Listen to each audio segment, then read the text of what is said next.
Good evening, everyone. It's good to see you again. It's been such a long time. Let me just start off the meeting by first saying this is the regular meeting of the Online Zoning Commission, and this is the April meeting, April 14th, 2025. We have at the table, we have our land use, scratch that. We have the counsel for the Zoning Commission, Attorney Matt Willis. We have alternate Mary Gardner Coppola. I want to say something else, but it's Mary Gardner Coppola. We have permanent member Denise Savageau. We have Michael Fogliano, alternate, Mary Jo Nozel, full-time member. I have Amy Watt, our scribe, Jane Marsh, our secretary, permanent member, Mike Miller, vice chair as permanent member, Michael Peter Barnes, our alternate, and myself, Paul Orzel, as the chair. So thank you for coming and good evening once again. I do want to read something just so that we can get a flavor for the way the meeting is going to proceed. There's a couple things on our agenda that we have to get through first before we go into the Halls Road deliberation. The first two are special permit applications that will be heard for 38 Hatchetts Hill Road and 40 McCurdy Road. After which we will proceed to a discussion on Halls Road. I want to respectfully remind everyone that the public hearing on this matter has officially closed, and tonight's meeting is solely for commission deliberations. And that means simply that there's no new public comment, written or spoken. Out of respect for the process and to maintain an orderly and productive environment, I'm kindly asking that all members of the public refrain from interrupting or speaking up. It's only going to hinder our process. This commission is committed to conducting these proceedings with fairness, professionalism, and civility. And we ask for the same courtesy from all of you. So thank you for your understanding and your cooperation. So we'll begin the regular meeting with the first item on the agenda, the first public hearing, and that's a special permit application for 38 Hatchetts Hill Road. Madam Secretary. All right, I am going to read the legal notices for both of them. Sure you can hear me. We have special permit, 38 Hatchetts Hill Road, to allow lumber and building materials to be stored on property for active local projects, not to include hazardous materials, fuel, scrap metal, junk, or inoperable vehicles in the LI 80 zone.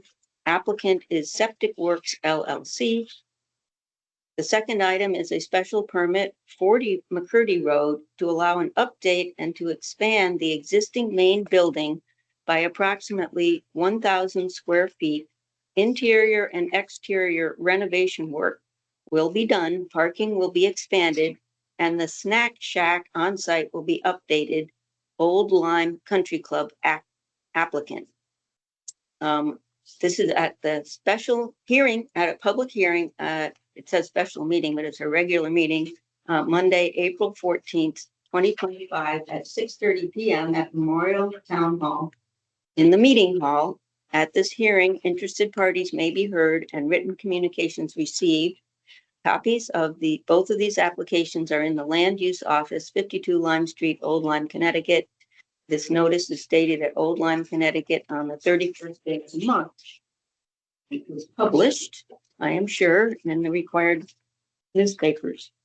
So for the first hearing, which is the 38 Hatchetts Hill Road, we only have 3 exhibits. We have the application, we have a site plan, and we have the certified mail. Turning it back over to you, Mr. Chairman. Thank you. So the applicants for 38 Hatchetts Hill Road, if you can come forward, please, and make your presentation.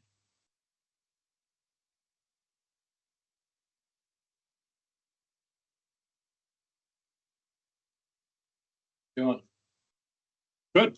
good. Just relax, deep breaths. You're okay. So, basically, you guys have the plans we submitted.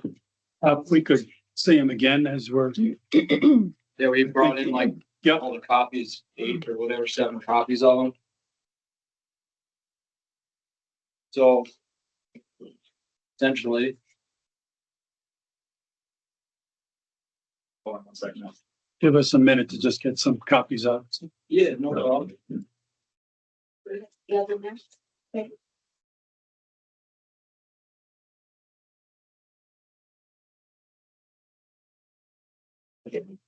Yes, while we wait, I can say that, or should I wait in general?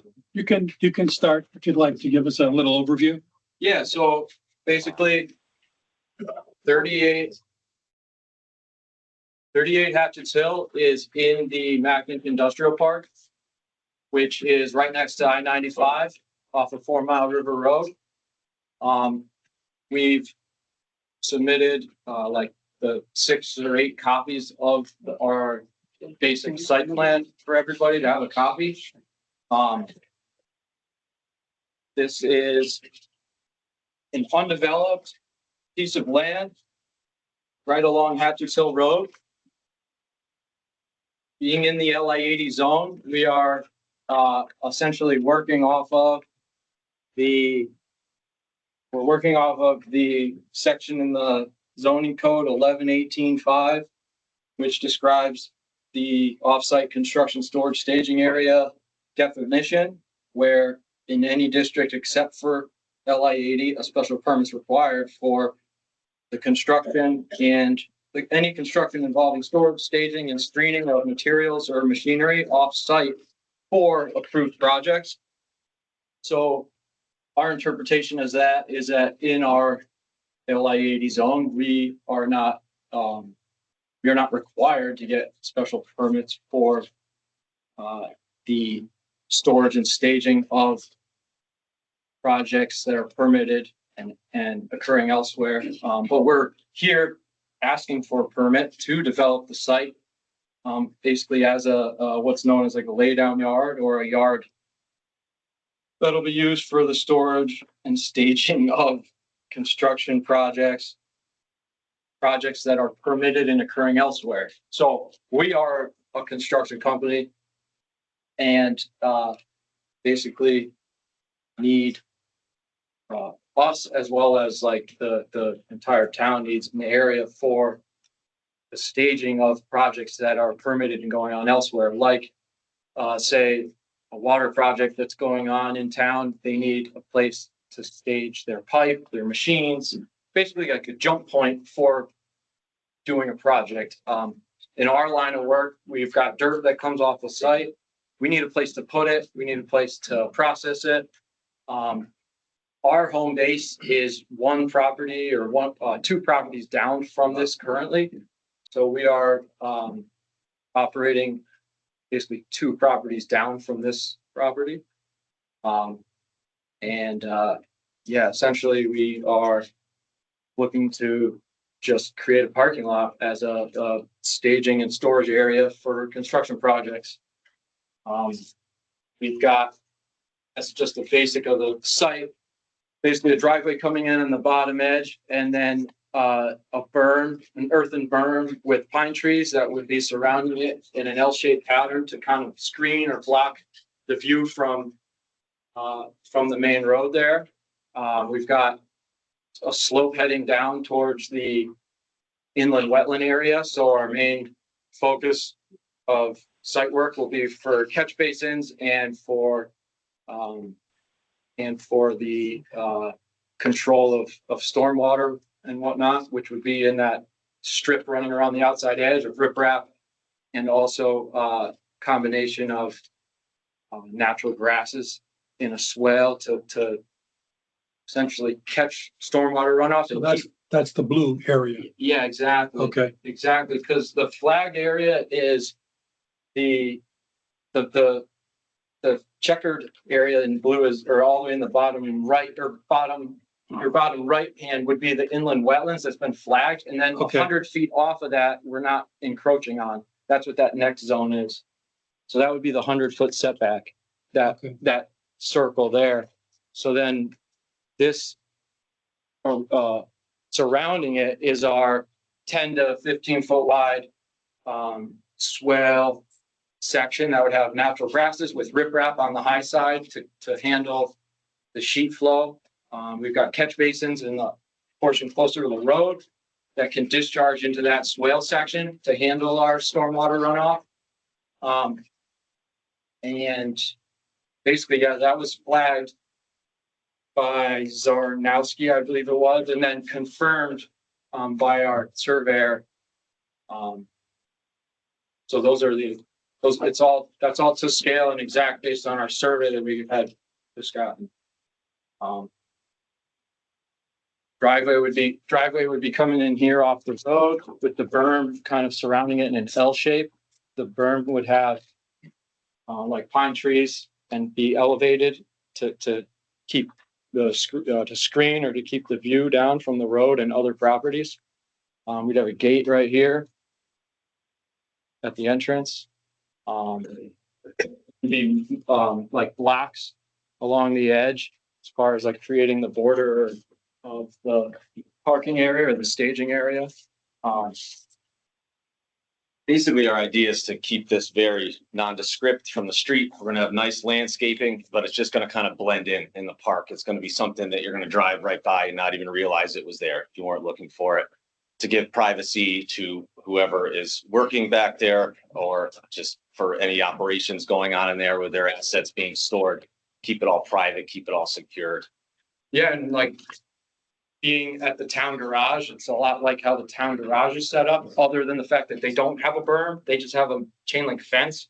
We would basically have a lay down yard just like the town garage, which is like 2 properties away. And they've got the catch basins in the middle of the parking area, with their different piles of materials and all their salt and sand and all the different stuff they use in their daily operations. Yeah, just simple, like no well, no septic, no permanent structures, just. Where do the catch basins go? So they, we'd like to put them to dry wells, but they also can be piped to the outside rim. Then where would that go? Well, then the overflow would come across, but I thought you didn't want any. so, well, so we would be, we would have them draining, like each catch basin have its own drainage system built into it, like a 6-foot dry well. Is that outlined anywhere on? Yeah, on the next page, it's described where we would be doing the catch basins as based on the subsurface technical standards, keeping all drainage 18 inches above the water table so that you don't have any. So basically you're allowing for the filtration of the stormwater. Infiltration. Yeah, and you're not getting infiltration of any pollution and whatnot, but also in the earthen, not the earthen berm, but in your swale, you have natural grasses that are known to handle and help with pollutants that can be in stormwater runoff. This would be like your swale section. And then you can also have your grasses and whatnot in there that are known to help filter pollutants, natural pollutants that are in stormwater runoff from parking lots, essentially. The goal would be to have those catch basins have their own dry wells, but honestly, we're just being transparent here. If you guys would rather have it drain into the riprap swale section, that's okay too. Well, have you had the property tested so that you know what is 18 inches above natural water table? Yeah, we have soil data. Yeah. Is that- on here somewhere? So no. Okay. But we have that. So this property was approved for a different project about 5 years ago by the zoning commission, and we have the plan right here that has the soil data on it. So Can that be an exhibit? we can add it if you'd like. It's in the file for the property because it's an approved plan for this property. Different We have, No, to- I know, yeah, no, I'm not arguing with it. I'm just saying, this is an approved plan for a different project for this property. And these little triangles are test holes that were done throughout. So we have all of that data on this plan. And you're right, it's not on that one, but it's on this one. You can use that as an exhibit, just submit that and that'll be correspond to this application. either that Gotcha. or after the hearing, submit the section that is about those dry wells to, Okay.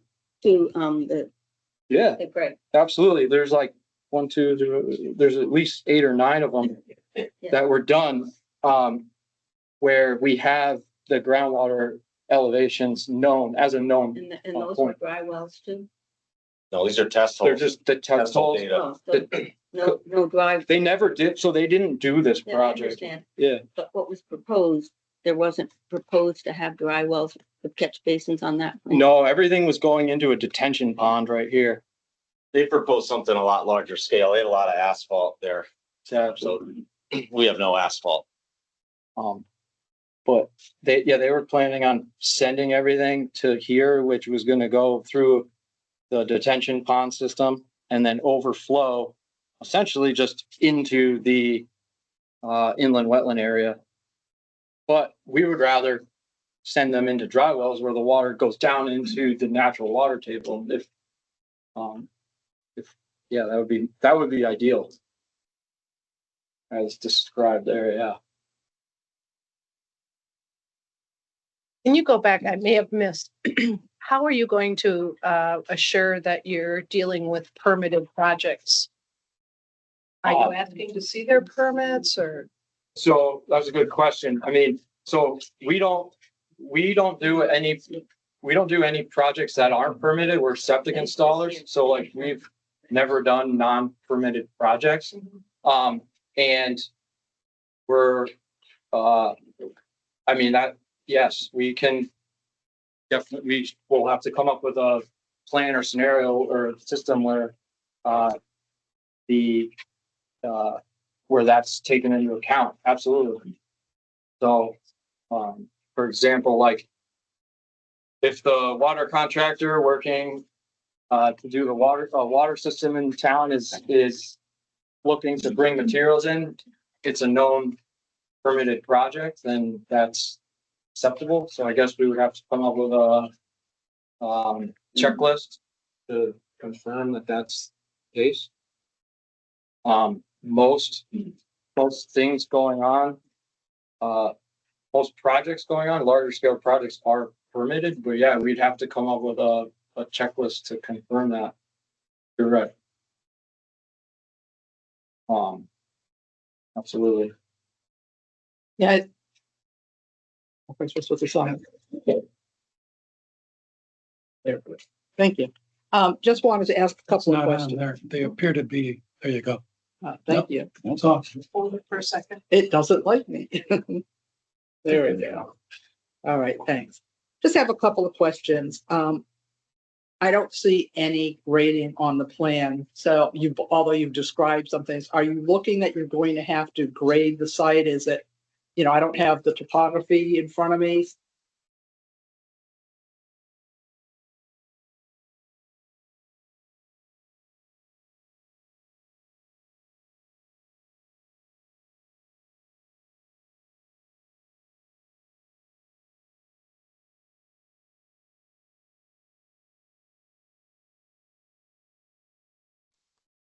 Can you not just say we can't hear you? We can't hear you.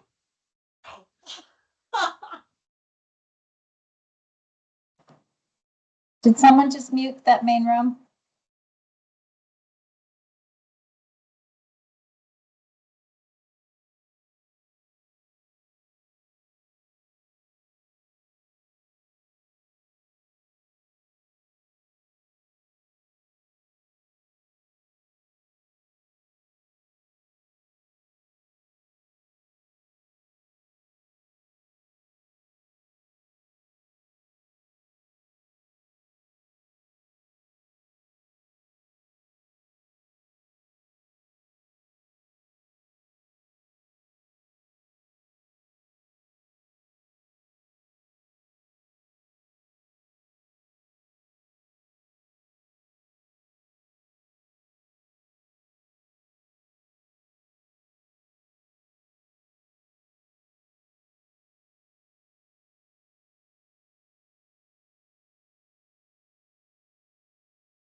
Is it gonna be, infiltrated, or is it gonna go someplace? And I guess I would ask, obviously, on commercial facilities, there's state of Connecticut has a stormwater permit for, what they call a good housekeeping permit. And it's basically like, where does the stormwater from the site go? Is there potential for, let's just say, oil from your truck dripping on that? And so they call it best they call it a good housekeeping plan. Yeah. From a stormwater permitting perspective. And I was just wondering if you had investigated that, because I think that could drive what you need to do from a perspective of your catch basins. Yep.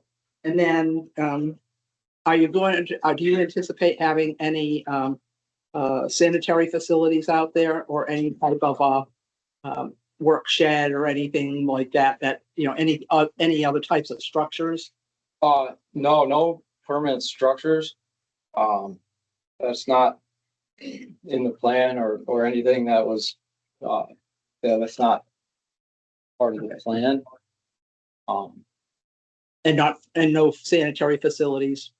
No, there's no running water and no septic, on the plan there. And then I like the idea of the checklist. I think it would be good to have a checklist that does two things. One, what you were talking about, a checklist saying that they have an approved project. So Yep. but then also you mentioned that you wouldn't be allowing hazardous materials. And I think it would be a good thing to have a checklist saying these materials are not allowed, so that you're protecting yourself in the permit as well as, the facility. So I think the checklist, basically, kind of a checklist, almost contract, that you're going to have with folks to say, like, this is what you can and can't do if you're going to, sublease from us to do this. Yeah, absolutely. That is, I think you hit the nail on the head there. We're not looking to have anything like on the fringe as far as tankers or anything toxic. That's definitely not in our best interest, or the properties or the surrounding properties, for sure. Like you said, we're just 2 properties down the way, so we're hoping not to basically change anything from what we're kind of already doing. And absolutely. So this is going to be for storage of materials for active permitted processes. Will they be marshaled in certain areas? Are identified by project rather than totally mixed? Be identified by who was leasing said area. So if someone wants X amount of square feet, they'll have their own yard, we're calling them. So these are working yards. There might be 2 or 3 within this property. Maybe there'll just be 1. We'll see. It depends how much space someone's looking for, what they have. So that people will have their designated areas. And we would have an area as well. So Yep. Yeah. We're planning to be on site with some of our stuff as well. So we're going to be a present there. Yeah. The traffic for these contractors and yourself, how do you see the traffic flow going? I would say the traffic flow would be the same or similar to like the traffic currently on the hill there.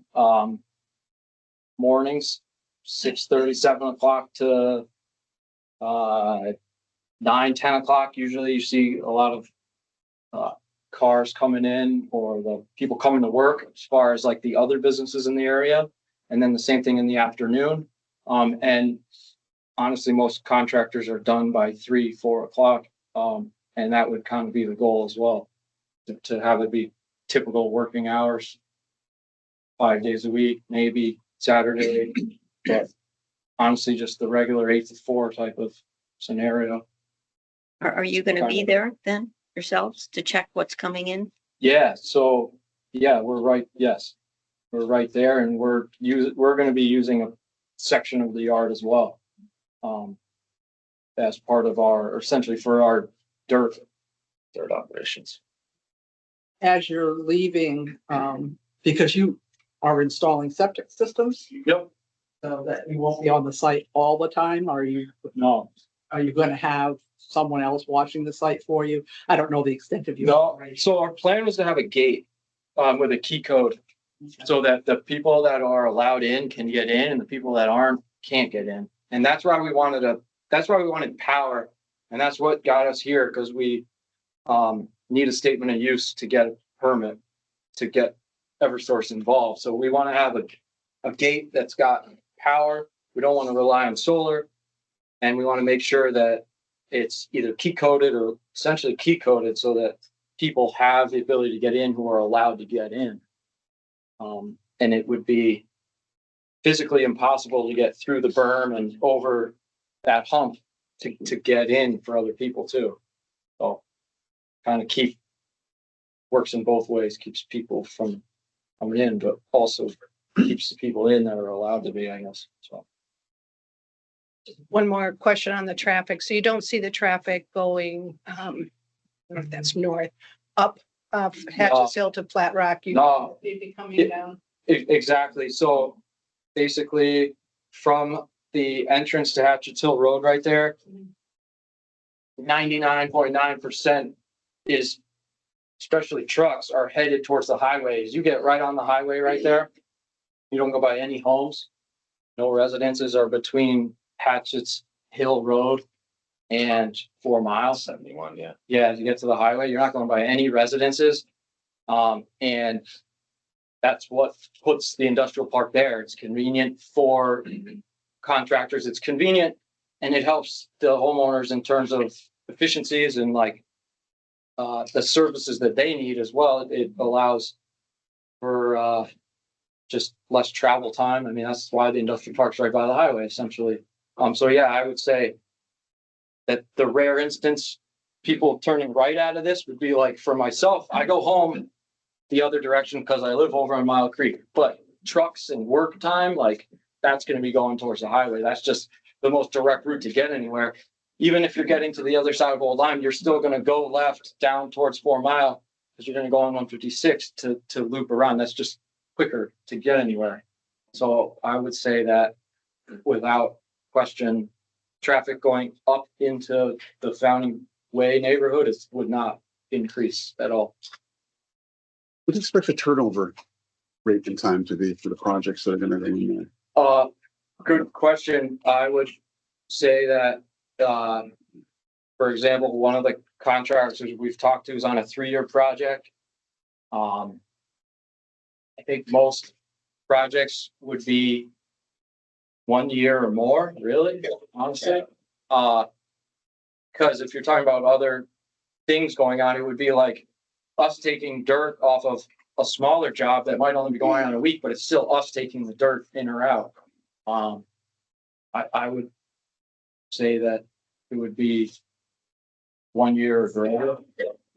What do you I think it would kind of depend on the tenant too. We could have a guy there for 10 years that, where you could have a guy there for 6 months. I guess it depends. I guess I'm saying, I don't think that there's gonna be turnover sooner than, I don't think anyone's gonna be coming in if they're not gonna be there for at least a year.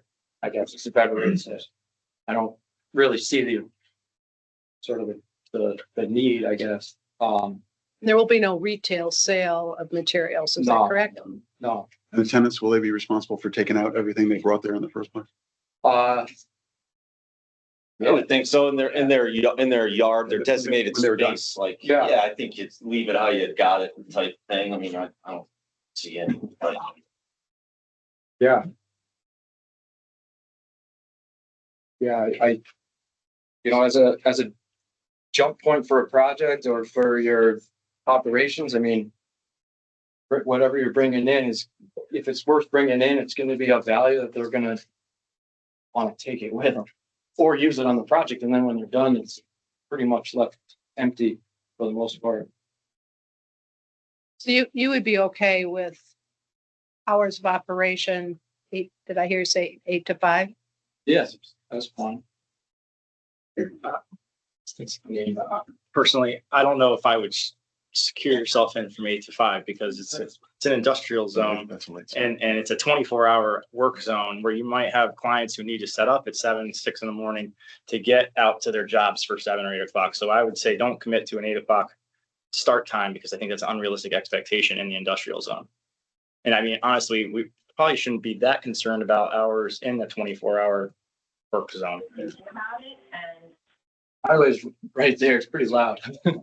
But like I'd say, so typically that would be or is the normal working hours, absolutely. But like there would be, so like every now and then we start early to get up to Colchester to get on a job by 8 rather than starting at 8 because we got to drive an hour to get to the job. But we don't start every morning at 6 a.m. And some of the larger like utility companies, they do start earlier, I guess.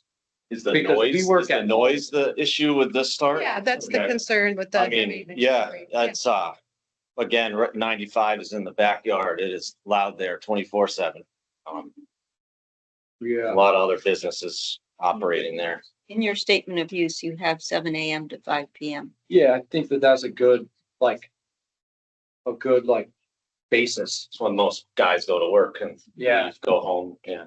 I guess what I'm trying to say is that you might want to consider modifying it so it's not a specific designated, 5 o'clock is still got 3 hours of light in the working afternoon for some of these contractors. I just don't want to see you guys lock yourself into an unrealistic expectation.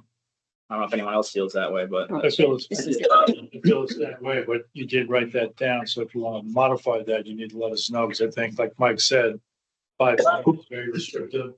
We want to see your business succeed. So especially summer months, people work until 8, 9 o'clock at night.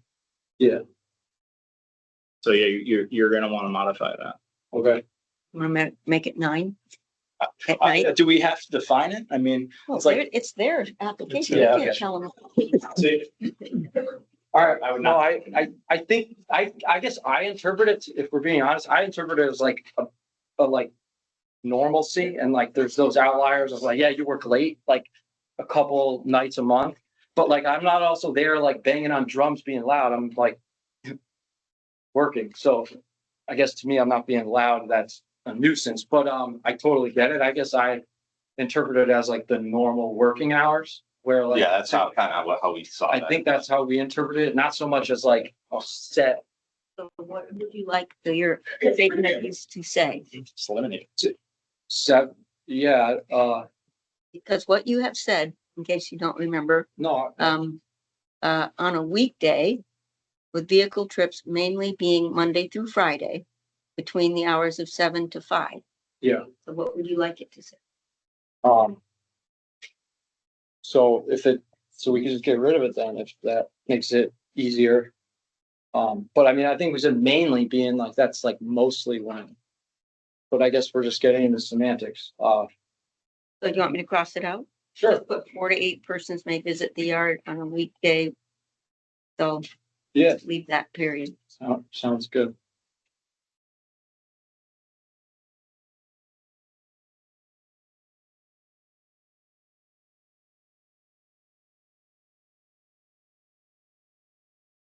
All right, it's done. Right, So, thank you. so if I could just make sure that we have this, I think we need to make sure that we get plans that show, what you're gonna do in terms of grading and erosion sediment controls on that anti-tracking pad. I think is, or what you might need in that, because you're gonna have heavy equipment coming in and out. You don't wanna all of a sudden have a driveway that. Is the trackpad on it? There is a trackpad in existence. I don't know if it's And that's fine, just show us where it is. It just needs to be on our located plan. on the plan. Yeah, so like, we'll have, yeah, that's gonna be the. driveway, but- Yeah. So if that's on the plan, we just. So it's not gonna be a, dirt. It's not gonna be, it'll be gravel, crushed stone gravel, rip wrap. We need to know if you're bringing in materials and fill, so that's what I'm saying, you need to give us that. So if you're gonna do some type of a driveway so that they can bring in, Yes, that's what I'm saying, it's like, Yeah. I'm called the anti-tracking pad, because that's, on construction sites, they call it that. That said, this is gonna be a continual yeah, definitely. No, with heavy equipment, so I wanna make sure that we have yes, those plans. The thing is, if we have the plans, then it's like, hey, this is what we told you we're gonna do. This is what we have. it protects both of us. Yeah, It's really important that we have that because otherwise it's like, it's kind of up in the air and then it's like somebody doesn't like something. You know, it's just better if we have something in writing. yeah, the plan is to have crushed stone, which is currently there as an anti-tracking pad, but the plan is to have crushed stone as the entire driveway area, the whole laydown area, so that there isn't any mud, debris, dirt, or any getting into the road, but also just a clean crushed stone yard. For the, So you're not sending your materials in mud. exactly. Yeah, it's gonna be crushed stone, which we are planned to be obtaining from right down the street. So it's like, We use a native earth products on this it's bill. literally coming from the cliff right down the street from the project that, they're doing right down the road at the Sioux Hockey. So it literally is coming from the hillside and coming up the hill a quarter mile and going right down into the parking lot. That's the plan. Denise, to your point, is there an opportunity, if this makes its way to a vote or whatever, to make that a condition of the approval so they don't have to come back another month later to, As long as we're really clear that they can't start until we have that plan. You yeah, know, and I that, feel like they're the land use, you know. correct, have something for I don't- Eric. I don't have a problem with that, 'cause I don't think it's too detailed. The one I have a little bit of problem with is the catch basins, because I think that, you know, they probably should be looked at by an engineer, you know? Cause you're putting catch basins and when you put catch basins in and then you're directing water a certain way, they fail. You don't want them failing and then, you know, the guy on the next lot over is now complaining or there's some challenge with that. So they, you know, you shouldn't be installing catch basins without engineering is my point. So, I mean, not to like, I'm not saying we're engineers, but we work with water and septic and sewer licensed contractors. It's not completely native or foreign to us, but, if you would like greater detail in drawings or in some type of, diagrams or more, contour scaled out, I mean, that's totally feasible, doable. As we described, we were gonna keep the bottoms of our catch basins above the groundwater table, like as per the Connecticut technical standards. I guess what I'm looking at is I want to make sure we're calculating the volume. Yeah, so I understand where the stormwater is going, but let's make sure we can, and that would be require someone with engineering to calculate the volume of. we can provide you with calculations, that's fine. If that's necessary, not a problem. Square footage and So that Right. existing plan that you referenced with the test holes and the swales of it. yeah, Right, once those catch basins are further defined, if the overflow can't be controlled, if the dry well is taken up, is that water gonna run towards that plan as it was in the previous submittal? yeah, it's going the same exact way and same process exactly as this. Besides having a larger detention basin, and they actually have a 4-bay. And then a detention basin, we would just be having a strip running around the rim of it, basically as a detention basin, but this was just, yeah, it's basically laid out. It's pitched to go that way. Absolutely. it's But can done that it's area done to handle this. that? Can that area handle that water accordingly? Is my question. Or how can you Based on make it how handle they it were showing it or how we're showing it? based on the way you're showing it? Can it handle that excess volume? Yeah, it will. One thing I would point out is that was a paved property, Yeah. whereas Right. this is a non-paved property. So Okay. you're gonna get some of that groundwater It's gonna infiltration as opposed to having it to be straight sheet flow to a storm drain. And also our understanding of this one is that they had the 10,000 gallon diesel tank above grade where they were they have check dams in place, because if anything is sheet flowing back this way, they have their swale or their rim or swale was running all the way around. they've got multiple check dams in place, a forebay, and then their actual detention basin. It overflows and then it continues out. Like our plan is based on the exact same topography, the exact same direction of sheet flow. It's just that they put in a larger detention basin and a forebay for it. So they're like filtering it a few times through check dams, I guess. Our plan is not to have standing ponds, like we don't want to have that, but I guess if it's necessary. Yeah, I mean, that's where I think you like, if you're not creating more impervious area, you may not need that. That was our. But I think it would be plan, important thought. to take a look at, because the one thing that happens when you're driving heavy trucks over things is soil compaction, and then you lose. So you basically end up having impervious.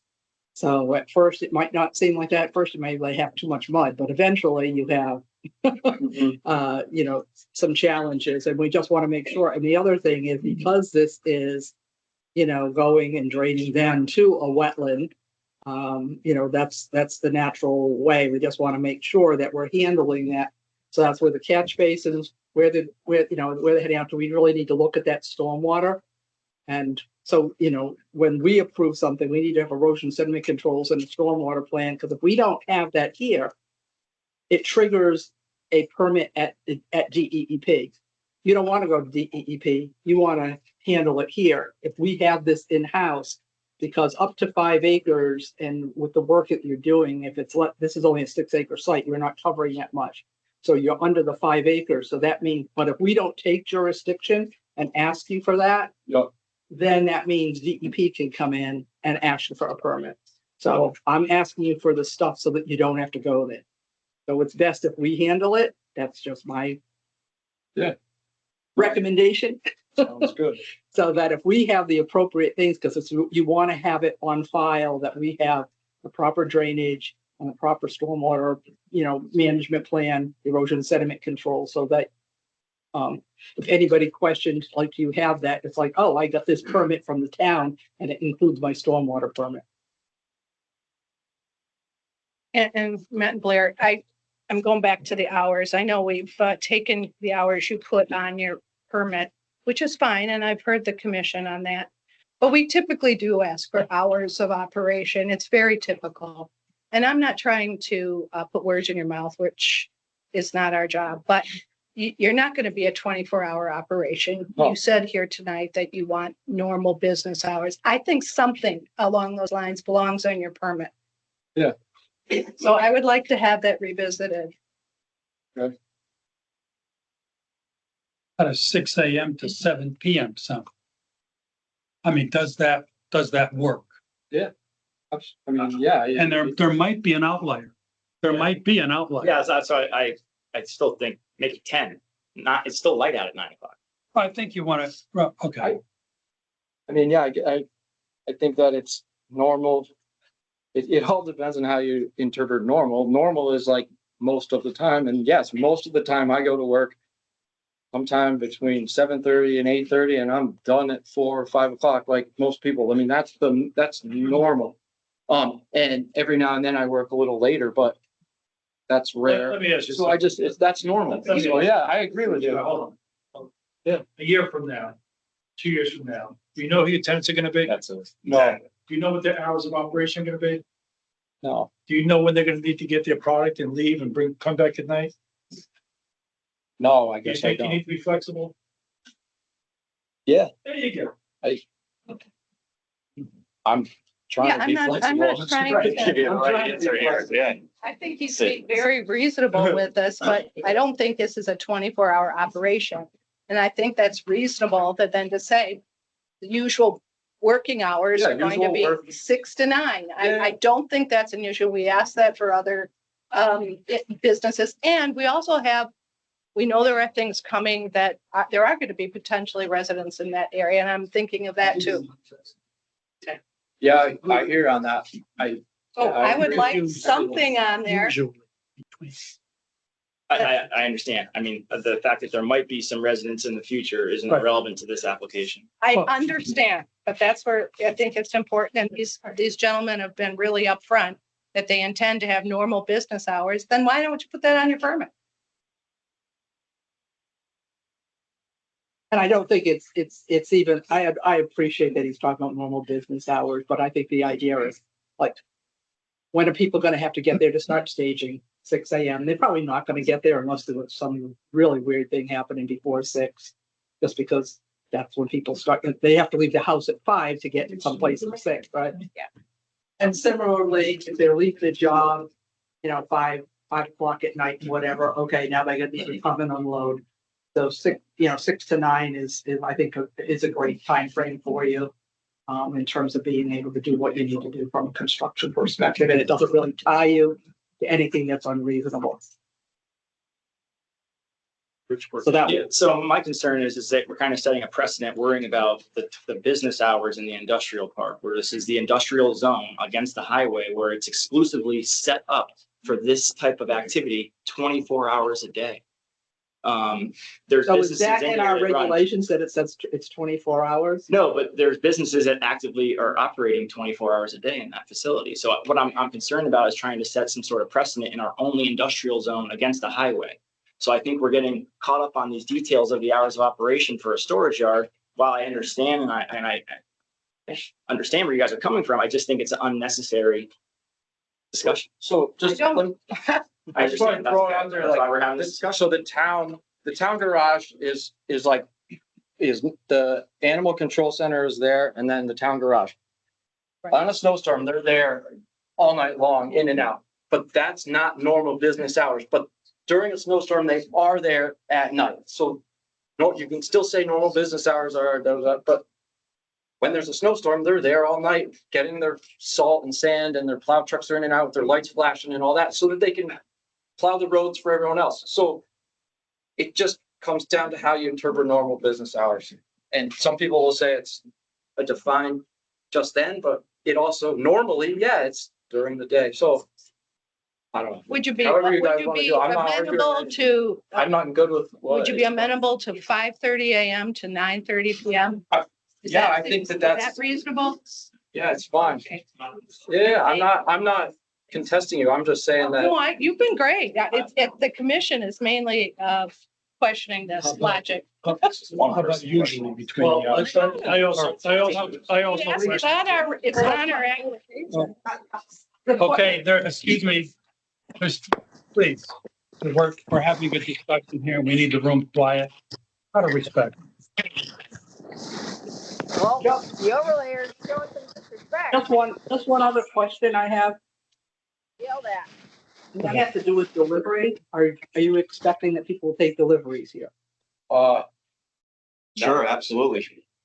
You're gonna have to. Well, I mean, And the delivery isn't gonna be any different than maybe what that person's operations are. Maybe there's a truckload of pipe being delivered. And that pipe will sit there for that project the tenant is doing, and then it will get loaded back out and leave. I think the idea of, trucks coming in, the delivery on the roads and whatever, I think that's just why you want to set those hours. so I think when you say delivery, are you saying like like where people are coming and posting up on the road, or are you talking about coming in? Because the gate is in far enough where a full-size semi truck can pull in before they get to the gate, so they would not be in the road. I'm not worried about that.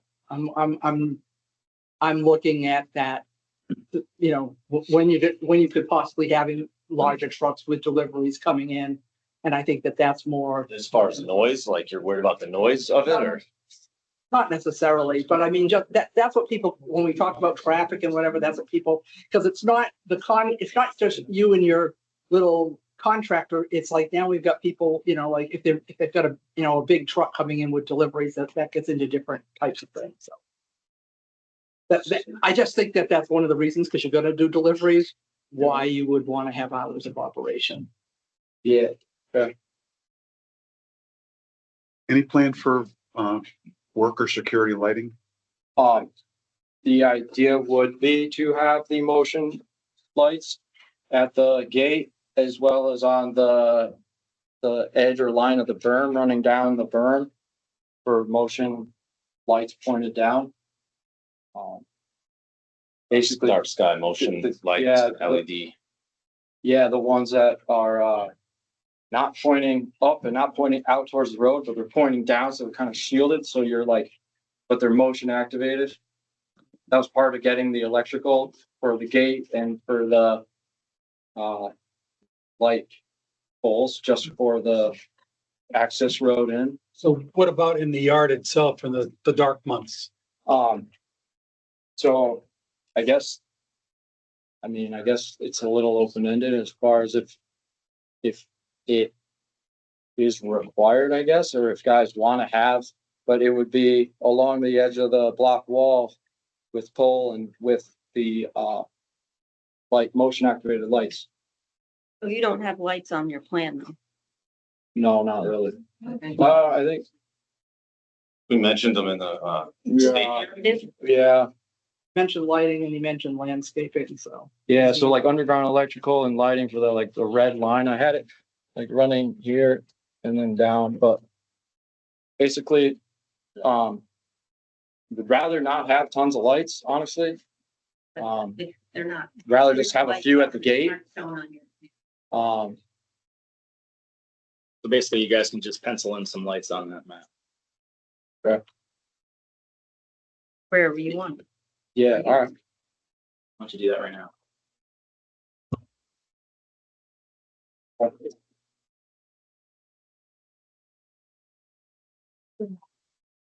Where? Where? Okay, thanks.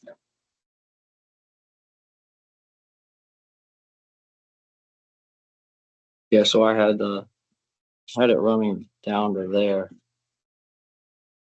Or where you want some lights.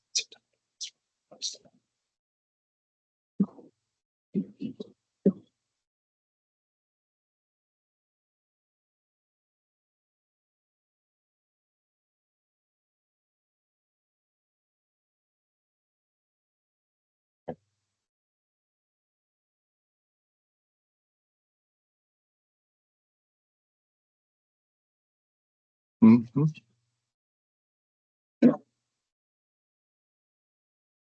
Then make yourself a little symbol up there and say what it is. Perfect.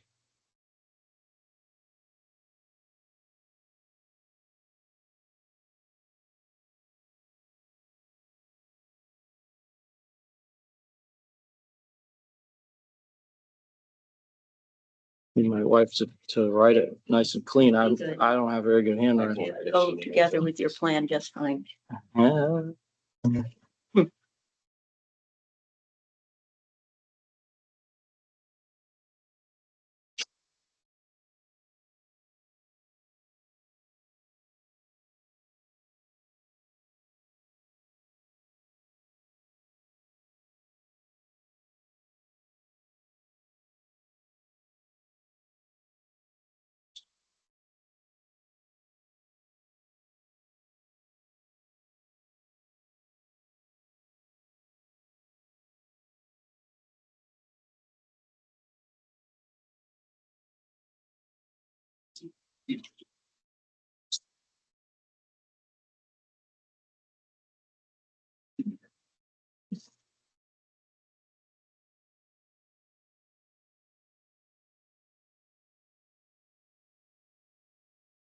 Okay, other comments by the commission?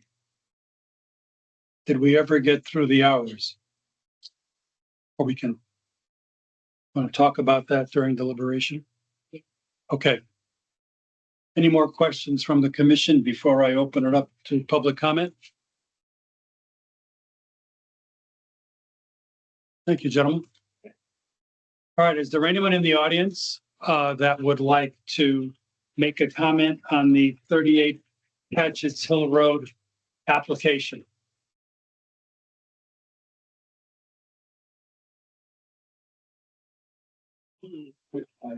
Yes. Okay. So if there's no comments, other comments and no additional comments from the commissioners, I would entertain a motion that we close the public hearing for 38 Hatchetts Hill Road. So we have a. Did you write those? Mm-hmm. Yep. Jane and then Mike. Jane and then Mike Miller. All in favor? I, Opposed? Abstained? Okay, public hearing for 38 Hatchetts Hill Road is closed. Now, I would suggest, in the interest of these two applications, Hatchetts Hill and then the Country Club at 40 McCurdy, that we go right into the deliberation for Hatchetts Hill right now. And then once we finish the public hearing on the Country Club, that we also do the same there. Is that good? I know it's not in the order of the agenda. But we can, want a motion? let's motion that we move item 2 and 3 from the regular meeting to items 1A and 2A and 3A up above, so that we go right into deliberations. Is there a motion? Move. So moved by Mary Jo. Is there a second? Second. Second by Denise. All in favor? Aye. Aye. Opposed? Abstain? Okay, the adjustments to the agenda are approved 5-0-0. That said, the deliberation on 38 Hatchetts Hill Road. Do we have a motion to approve the application? So application, we have a approval by Mary Jo Nozel. Is there a second? Second by Mr. Miller. Is there a discussion? I believe we had a couple of items to condition. So can Denise, please articulate her condition. Yeah, I think we need to have a plan submitted that includes any grading that will take place.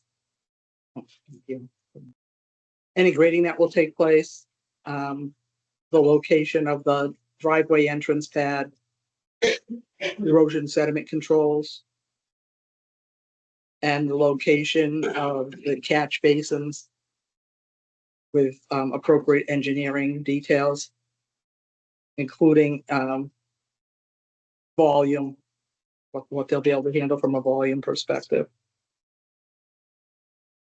The plan should also include the lighting and the landscaping. The other thing that should be on the plan would be the location of the keypad.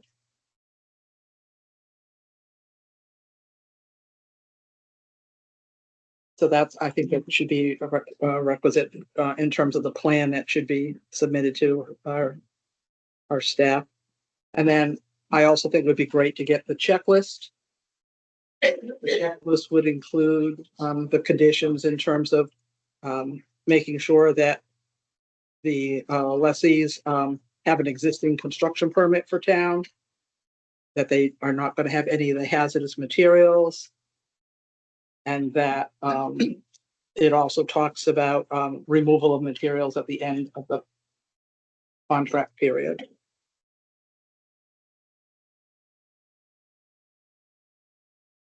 And then the last would be hours of operation. And the last I heard was 5:30 to 9:30, but and I'm fine with those hours of operation.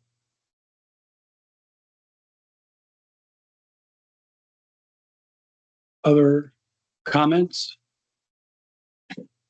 So I did take in the other plan from the previous application that shows the test pit. I'm not sure that the plan shows the test pit data, but we would want to make sure that we got the test pit data to go along. And Denise, did you say you want them to do calculations for the Yeah, drainage, for the drainage, we should have the drainage drainage calculation. calculations for the catch basins and the dry wells. And, so we talked about grading. He's also gonna be bringing in fill in terms of the, stone, so we should have that. Okay, can I read these back? Because I'm writing them down for somebody. Plan to include grading and fill, the driveway tracking pad, erosion and sedimentation control, engineering details and calculations for catch basins and dry wells, lighting and landscaping, location of keypad, checklist for conditions of accepting materials, and hours of operation 5:30 a.m. to 9:30 p.m. You got it?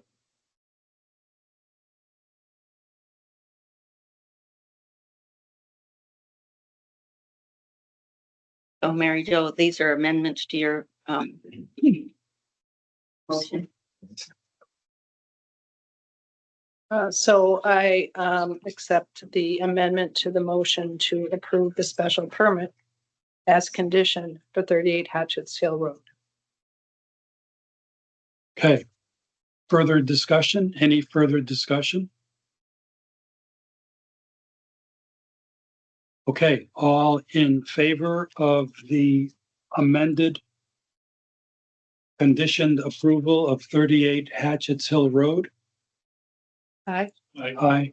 Could I just Oh, sure. clarify that this information then is going to be given to Eric? Good, right. It'll be given to Yeah. to be approved by the land use coordinator. Right. Yes. So with that again, all in favor? Aye. Aye. Opposed? Abstain? Okay, the approval for 38 Hatchetts Hill Road as conditioned is approved 5-0-0. Okay. Moving on to our, thanks, guys. Moving on to our next item on the agenda, that'll be the 40 McCurdy Road. So I'd ask the applicants to come up, and before we begin, I will ask Madam Secretary for the review.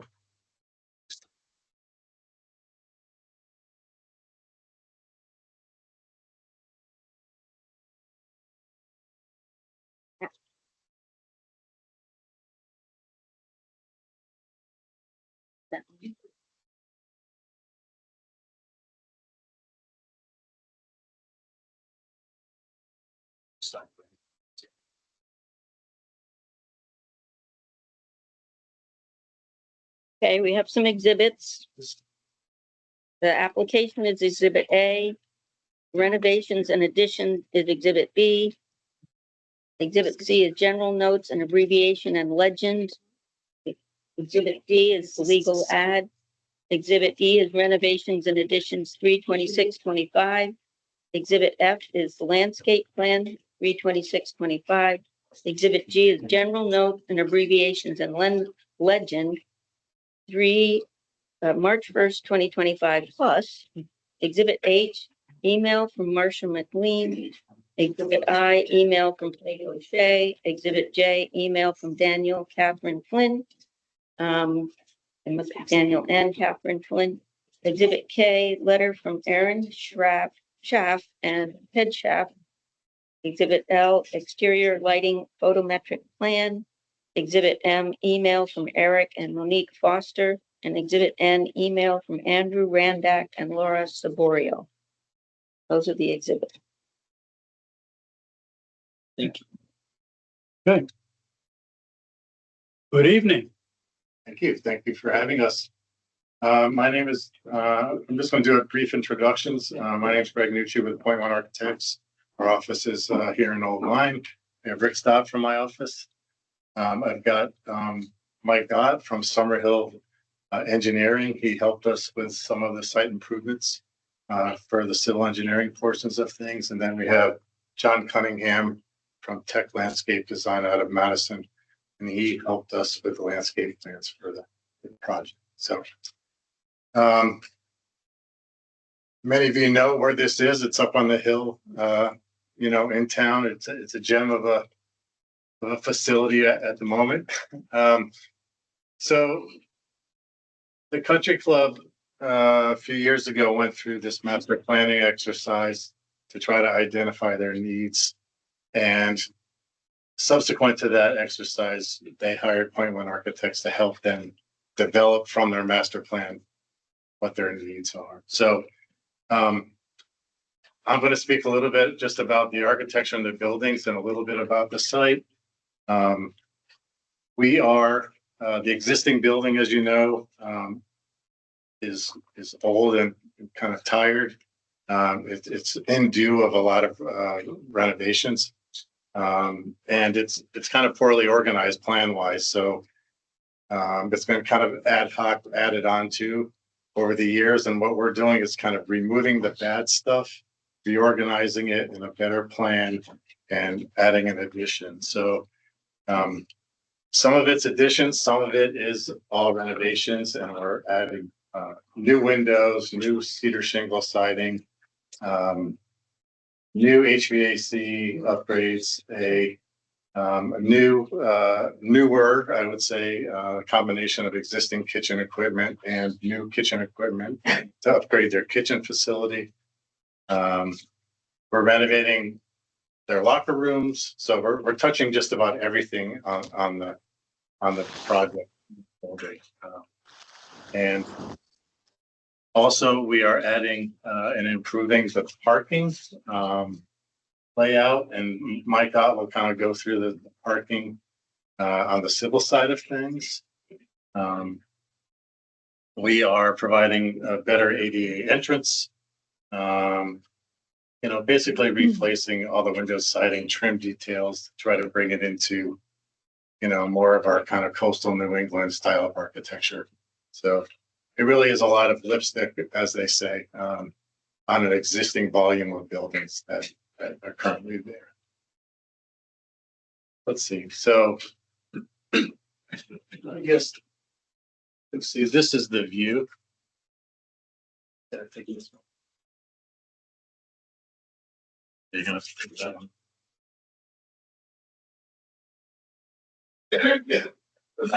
So you can see, actually, this volume on this side where the old grill room is remains, but we're adding all new windows, all new rakes and cornices, all new kind of cottage style, shingle style windows.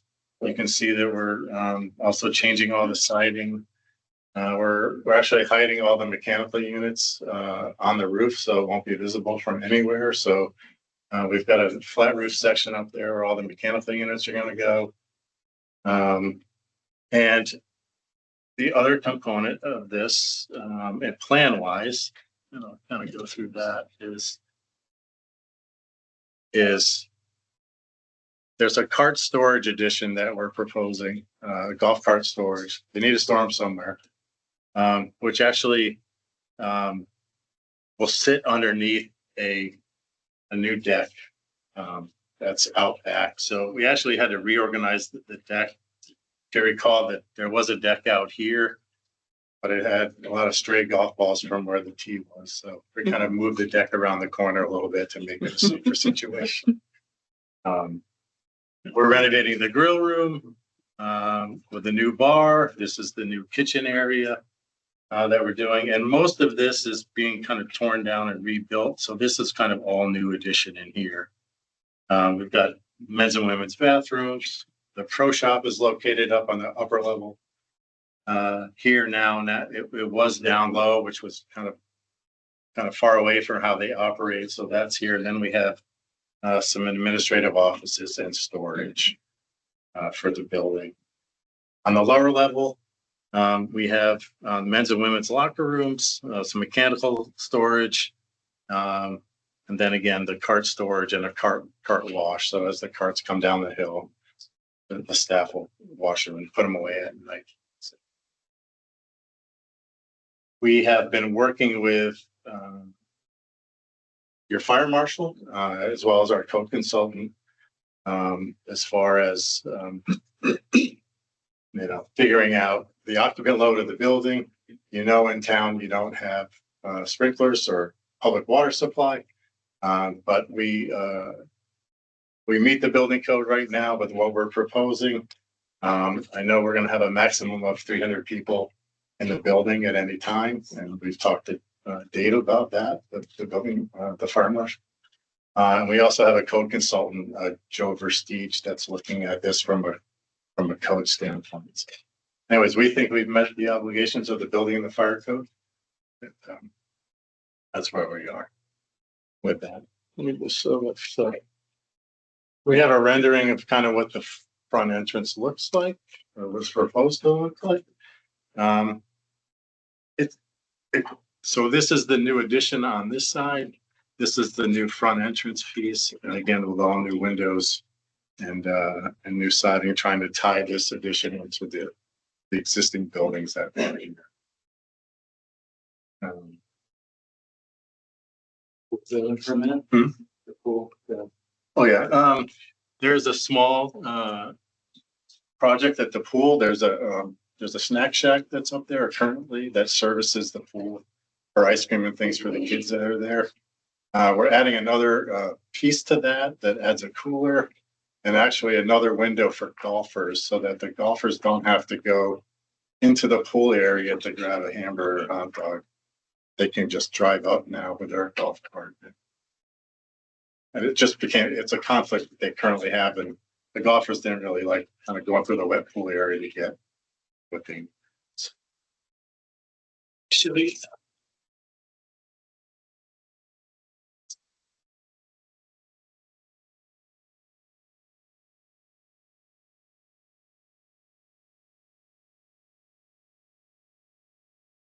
It's that little.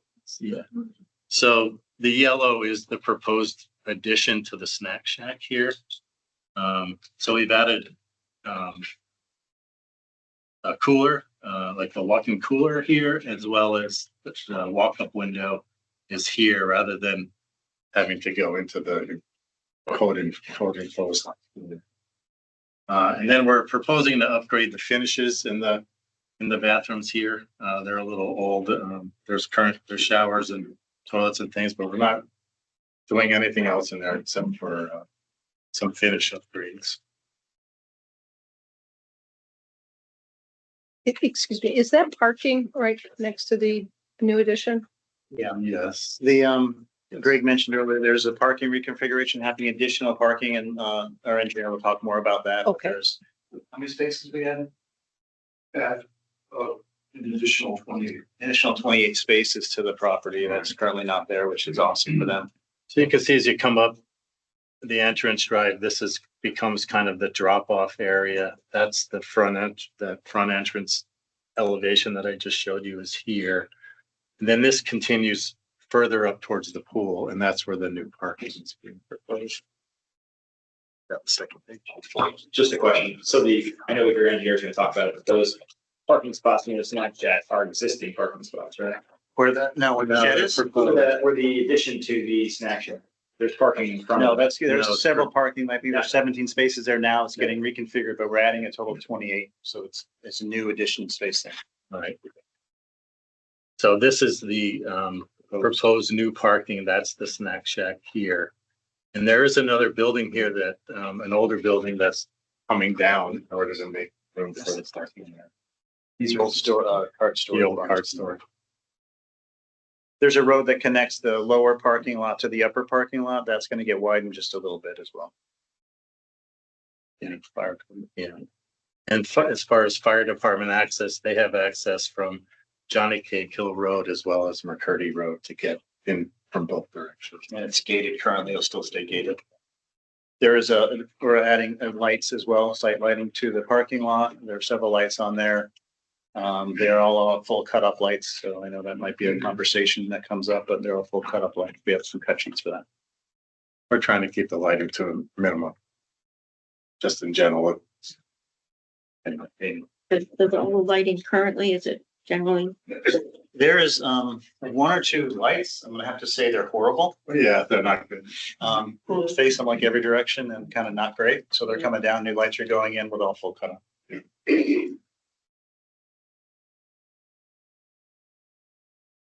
As far as kind of the bulk zoning standards is, we're under all the height requirements, lot coverage and all this.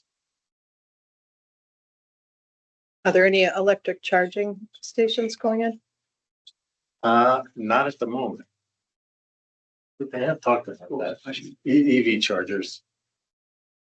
Not at the moment. Yeah. Well, the grant, the town working on some grants maybe for that. Mike, want to go over some of the civil stuff, if you don't mind? Are there any There's no interior, questions about the well, any interior modifications? Yeah, yes, it's all new finishes, but we are reorganizing some walls on the interior from what's existing. It's a full renovation. It's a Yeah. deep renovation. Yeah. Yeah. It If will you've be been there, closed. if you've been there last year and you come back, it won't look the same. Okay, It'll be closed, for 6 or 8 months in order so to. there's gonna be plumbing renovations and Yes, electrical upgrades? yes. Electrical, plumbing, HVAC, site improvements, obviously. What else are we missing? Everything's being touched. Is your footprint changing? Total footprint from what you have there now? We're increasing by 1,000 square feet total, but that includes our addition, and then we're demolishing the existing pro shop area, if you know where the existing pro shop area is, as well as some outside kind of storage facilities for the kitchen. So, and as well as the barn up on the hill. So the net gain is 1,000 square feet. This may clarify that question a little bit. This is the existing basement plan, and the hatched areas are areas that are coming down. This is the main level plan, and this is the hatched area of the buildings and decks and things that are coming down in order to accommodate the new design. So And that's, there are some interior walls, and we have structural and mechanical engineers to help deal. so that existing side of the picture right there with the hashed area, that is deck and building? Yeah, this is, well, A little bit of that. a little bit of both. This Okay. is kind of a outdoor. It's like a shelf of patio kind of, right? That's where the golf carts are stored currently, right? No, this is currently the outside of the kitchen where they have a couple of storage units out here. Okay, Freestanding, basically, okay. it's like prefabricated things. And then those are gonna become part of the new building. Correct, and there's walk-in coolers over there too. I should have mentioned that. So the walk-in coolers now become inside the building. The storage at this is a storage facility that all comes away, gets built into the building now. Yeah, rather than these kind of separate outbuildings, we're kind of incorporated that program and redesigned it.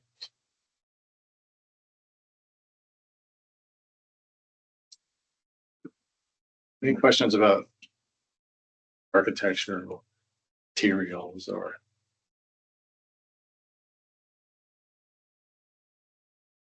I guess not right now, so we'll continue to listen. Sure. Mike, there you go, right behind me.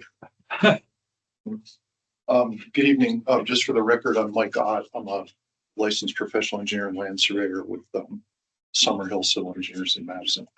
Greg and Rick actually covered a lot of what I was going to say, which is good for me. But, I'll give you a quick overview and then try to answer any questions you might have. So I'm going to talk about the site improvements. John Cunningham, the landscape architect, is here. He'll talk about, I'm going to talk about all the site improvements with the exception of landscape, and he will tell you about that next. So the site improvements, with the exception of the expansion of the parking lot in the rear, which I'll show you, it's on the next sheet, where the pool house and the snack shack are pretty minor. They include around the clubhouse building, they include new walkways, paver walkways, new curbing, a little bit of reconfiguration of the parking areas. This, as Greg explained, this there's one golf cart path that gets reconfigured. It comes around the east side of the building and then the north side of the building. And that's to access the new cart storage area underneath the new deck. Other than that, the golf cart paths remain the same. The other improvements we're making are lighting. There's actually 3 pole mounted lights on the site that I can find. One of them is on an aluminum old tall light pole. They're flood type lights. They don't meet any of today's standards. The other 2 are on utility poles. One is a Cobra type old CLNP luminaire and the other are flood type lights. Those will be removed. And we've added 16, I believe it is, 16 total pole mounted lights. They're 14 feet height, the mounting height for the luminaire. The luminaires meet current backlight, uplight, and glare standards. The color temperature is 3000 Kelvin. So they meet today's standards, and they're approaching pedestrian scale. They're no higher than 14 feet. We're also adding a few 3 light bollards in the front of the building where the main entrance is along the walkways. There's details for these in your plans, your plan set. And we also had an exterior lighting photometric plan done for all the proposed lighting, the site lighting I just described, as well as the building mounted lighting. So that's in your materials that you received from us also. In the rear, switch to the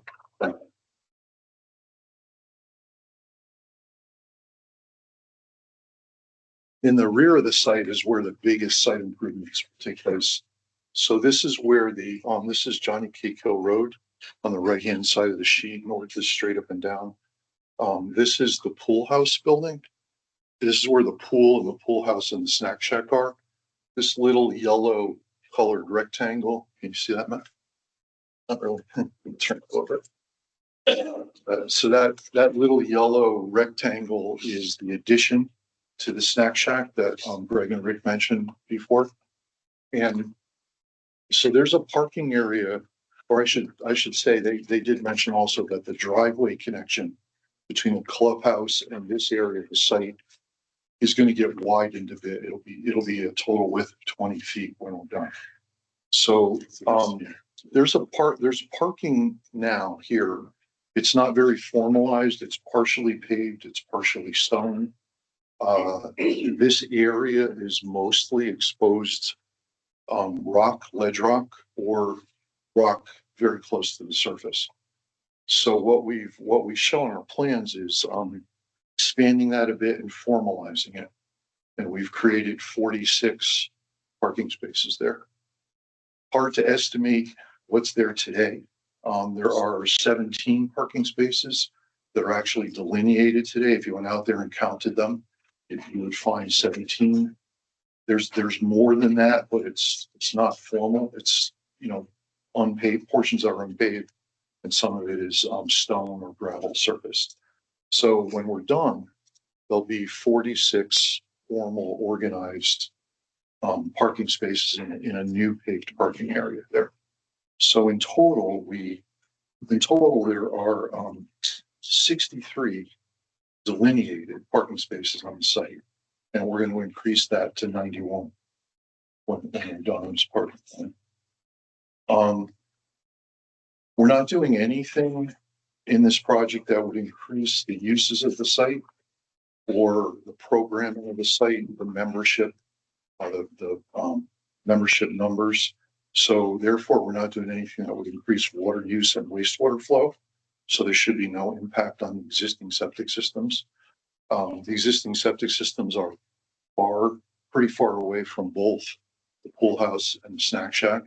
That has its own septic system, and the clubhouse has its own septic system. Those systems are, other than the tanks, the leaching fields are very far away from these buildings, so they shouldn't be impacted. We're not changing any surface water drainage patterns. We're careful to create the new parking lot so that surface water drains in the same way it does today. Similarly, the work around the clubhouse shouldn't change in any surface water drainage patterns. We're not changing utilities. The utility services that are there today. That's sort of what the buildings will remain. There's no public water here. There is a couple wells on site. I think it's a pretty good overview of the site improvements minus the landscaping. I'd be glad to answer any questions that you might have. Yeah, just a couple of questions. Are you increasing the impervious surface at all? A little bit as part of the building. Not really as part of the parking area because it's rock. Today, it's basically impervious. And in terms of the drainage, you mentioned the drainage pattern, but you're not looking at changing any type of flow and whatever. And with that question, obviously, we've just updated the stormwater manual for the state of Connecticut. So does the existing stormwater drainage on the site take into consideration the new stormwater management requirements? So the existing storm drainage, the stormwater quality manual that came in effect the end of March 2024. The existing drainage wouldn't be subject to the requirements of that manual. What would be subject to it is the proposed improvement. But because we're we were careful not to change any drainage patterns, not to concentrate surface water. There's no concentrated surface water runoff on the site. Everything leaves the buildings and the parking areas and driveways, and either goes down to McCurdy Road or for the most part goes down the hill over the golf course. The buildings and the parking areas are so removed from any wetland or water course that would need to be protected, or any formal storm drainage system. They're hundreds and hundreds of feet away. There's no formal drainage system on this site at all. In McCurdy Road there is, but not on this site, and not on the long driveway that accesses the site either. So because of the way we did this, we feel that we're in compliance with the requirements of the current stormwater plan. Question on the parking by the pool, the new parking. I'm not an engineer, but the distance between the new parking spots and the extension seems kind of tight to me. Are vehicles going to be allowed in that area? Can I look at? Sure, yeah. Oh, no, if you look at, can I bring this up? Yeah. So this is, the gray, can you see the light gray color? That's the limits of the new parking area. So vehicles, in other words, the front of the vehicle would be where my finger is, not beyond that, closer to the building. That line that goes diagonally across your sheet, that's the edge of the park. So how do you keep a car from going over it? What your protection is from going into your kitchen extension by accident? There's no protection shown here. We could add wheel stops, but there isn't any protection shown today.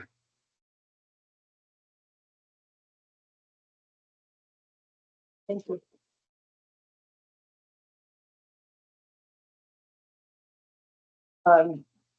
Just one other question in terms of the lighting. Does it meet dark sky requirements? Yes, I apologize if I didn't say it, but all the luminaires meet. I think I did actually. Backlight, uplight, and glare. That's actually the correct terminology. All the fixtures, the pole-mounted lights and the light bollards, all meet current backlight, uplight, and glare standards. Even the bollards, the lights or the top of the bollard. If you look at the detail, top of the bollard is flat, and the light source is on the underside of the bollard, of the top of the bollard. And if you look at the details, the pole mounted lights are for typical horizontal luminaires where the light source is up, in the horizontal picture. So there's no uplight component.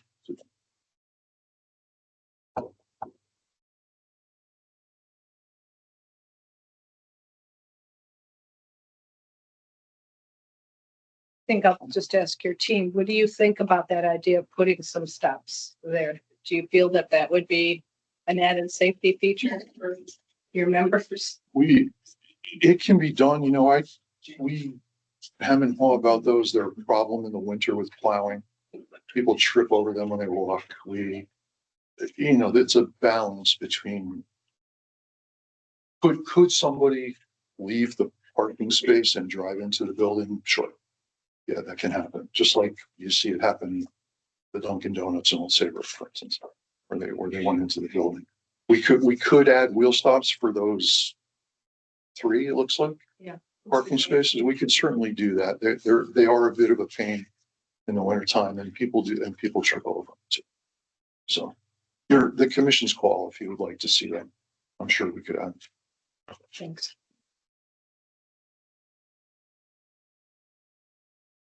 If you don't have any other questions, I'll think John Cunningham will come up and explain the landscape. I have a question on septic. Will there be increases in that or increased need based on the modifications? No, and I said this earlier, I think. So there's no planned increase in membership or programs or uses of the site that would increase water use, which would translate to an increase in wastewater use, or I'm sorry, wastewater. Therefore, no change to the septic systems. They will remain the same. So kitchen expansions and restroom facilities will be pretty current. Number of drains in the kitchen and. Yeah, so septic, so the Connecticut Public Health Code for this type of use, these types of buildings, the septic systems aren't sized based on number of fixtures. They're sized based on the people using them. Okay. And kitchens are sized by the number of meals served. So because we're not making any changes, this is really just a major renovation and upgrade, including internally, including the interior. We don't believe there'll be any effect on the existing septic system. Okay. Did you run it by the health department? We did. We haven't heard from them yet. With Ledgelight, the health district, we did. Yes. Yeah, but we have not heard back from them. Even if there's not an anticipated use increase, will there be a capacity increase associated with it? No, to my knowledge, there's no increase in membership or additional programs or anything that would. So assuming that, but will renovations result in additional capacity for that in the future? A capacity for increased water use, you know? I don't know. That might be more of a question for you. I don't think it's not designed to allow more people, right, to use the. Because you don't have sprinklers, the building is going to be limited to 300 people. They have annual events that they do, I'm sure they could get a schedule of what they do there. That's not been talked about to change in any way. It really just comes down to it's an old tired building and they want it to look a lot nicer for their members. Yeah, if you guys were expanding the uses, which you're not, that would trigger a new septic evaluation. But since you're just the same cosmetically changing the building, but you're not changing the amount of seats, you're not changing the amount of people served, it's kind of irrelevant. Correct. Yeah.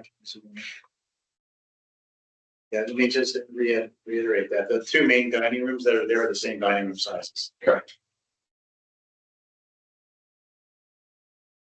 You have erosion sediment control plans? Yes, it's shown on the site preparation plan on the drawing section. Yep.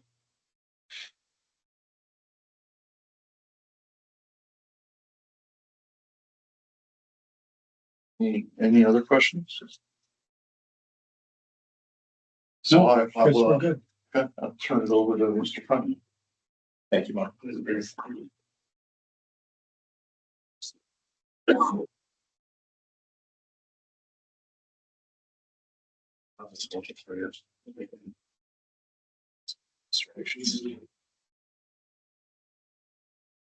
if I can over here, can you watch it on the screen? Probably had good eyes, that girl. but- Everyone see that?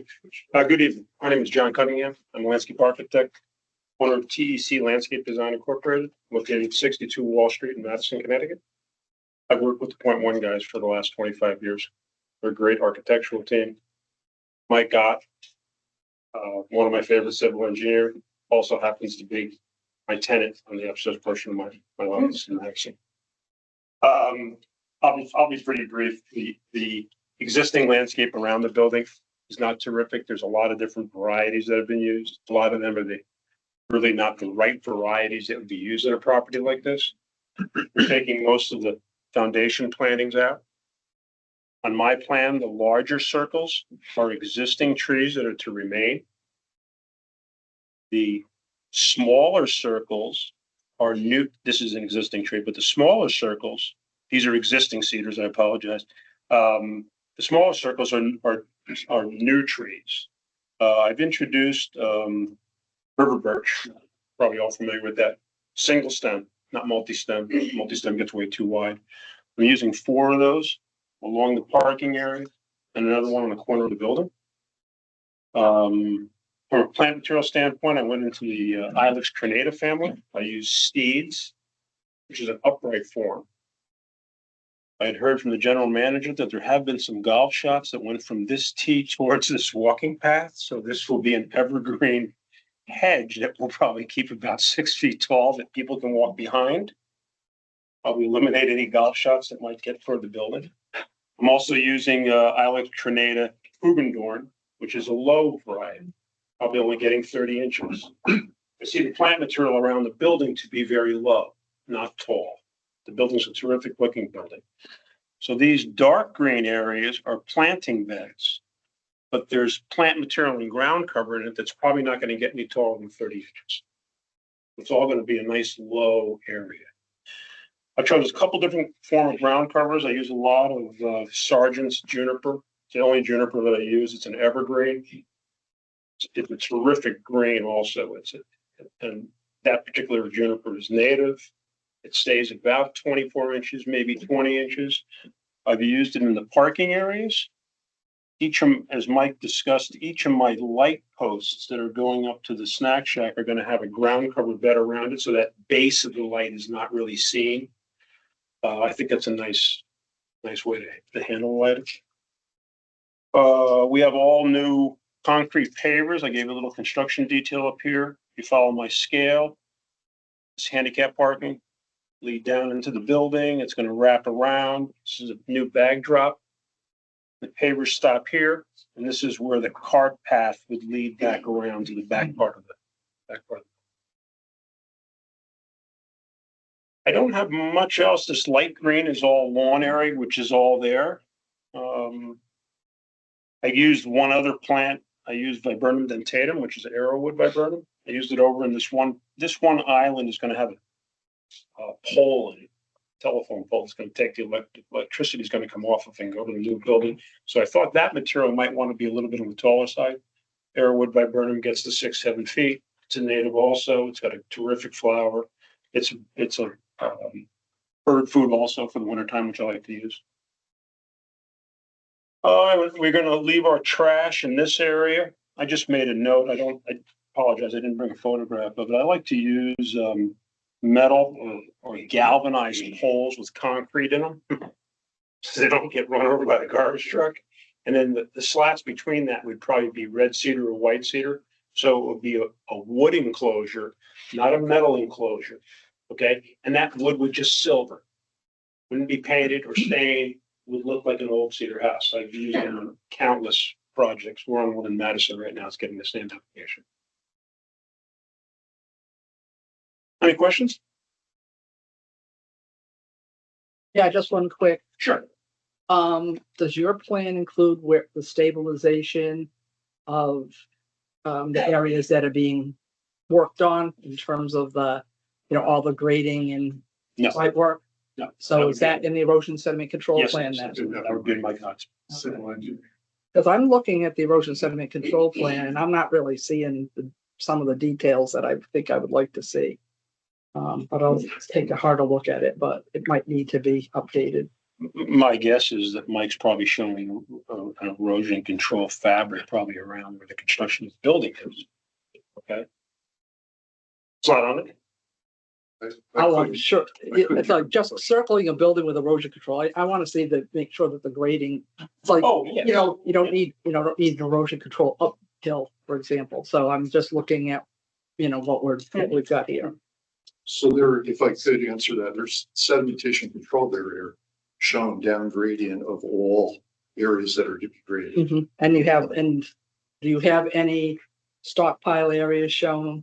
And you're not gonna need anything? Because you're not doing any cutting and filling. Right, there's no material to be stockpiled. Yeah. Okay, Yeah, there's no, as I said earlier, there's no formal drainage system, so there's no inlets to protect. There's a temporary construction entrance shown, and there's sedimentation control barrier shown, and there's a whole sheet that's required by the current soil erosion and sediment control guidelines regarding an area. There's an entire sheet in the drawing set regarding. There's also erosion sediment control details in the detail sheets. okay. And how does that handle all of the demolition that's going to be happening with all the buildings? How are you handling the demolition and all the demolition materials? You're going to be taking down a lot of materials. So how are you handling that in terms of, like, what are you doing with the materials? Are you going to have to stockpile that? Is it all going to be trucked off? What's the plan for handling the demolition as well as then any erosion controls that are needed in correlation to that? So the site preparation plan, if you take a look, there's notes and a legend. It shows all the buildings that are being removed. Mm-hmm. There's also in the upper right corner of that sheet, there's notes regarding that indicate everything the contractor needs to do, including removing all demolition materials from the site and disposing of them properly in accordance with all. And you do have an estimate of the volume of the material, but there won't be any material stored on site. How much trucking is going to have to be, needed to do that? Most of the stuff, when they demo this thing, they're gonna pick it off and put it in a truck and carry it away. I don't really foresee a lot of stockpiling any materials. Okay, do you know what I'm asking? Do you know what the volume of material is that you're going to be Off the top demoing? of my head, I can show you what's coming down. Yeah. On the plans. So I guess I'm looking for specs in terms of you're doing demolition, you're taking buildings down, how much material you have, how many trucks you're going to be needing. Is it a large volume, a small volume?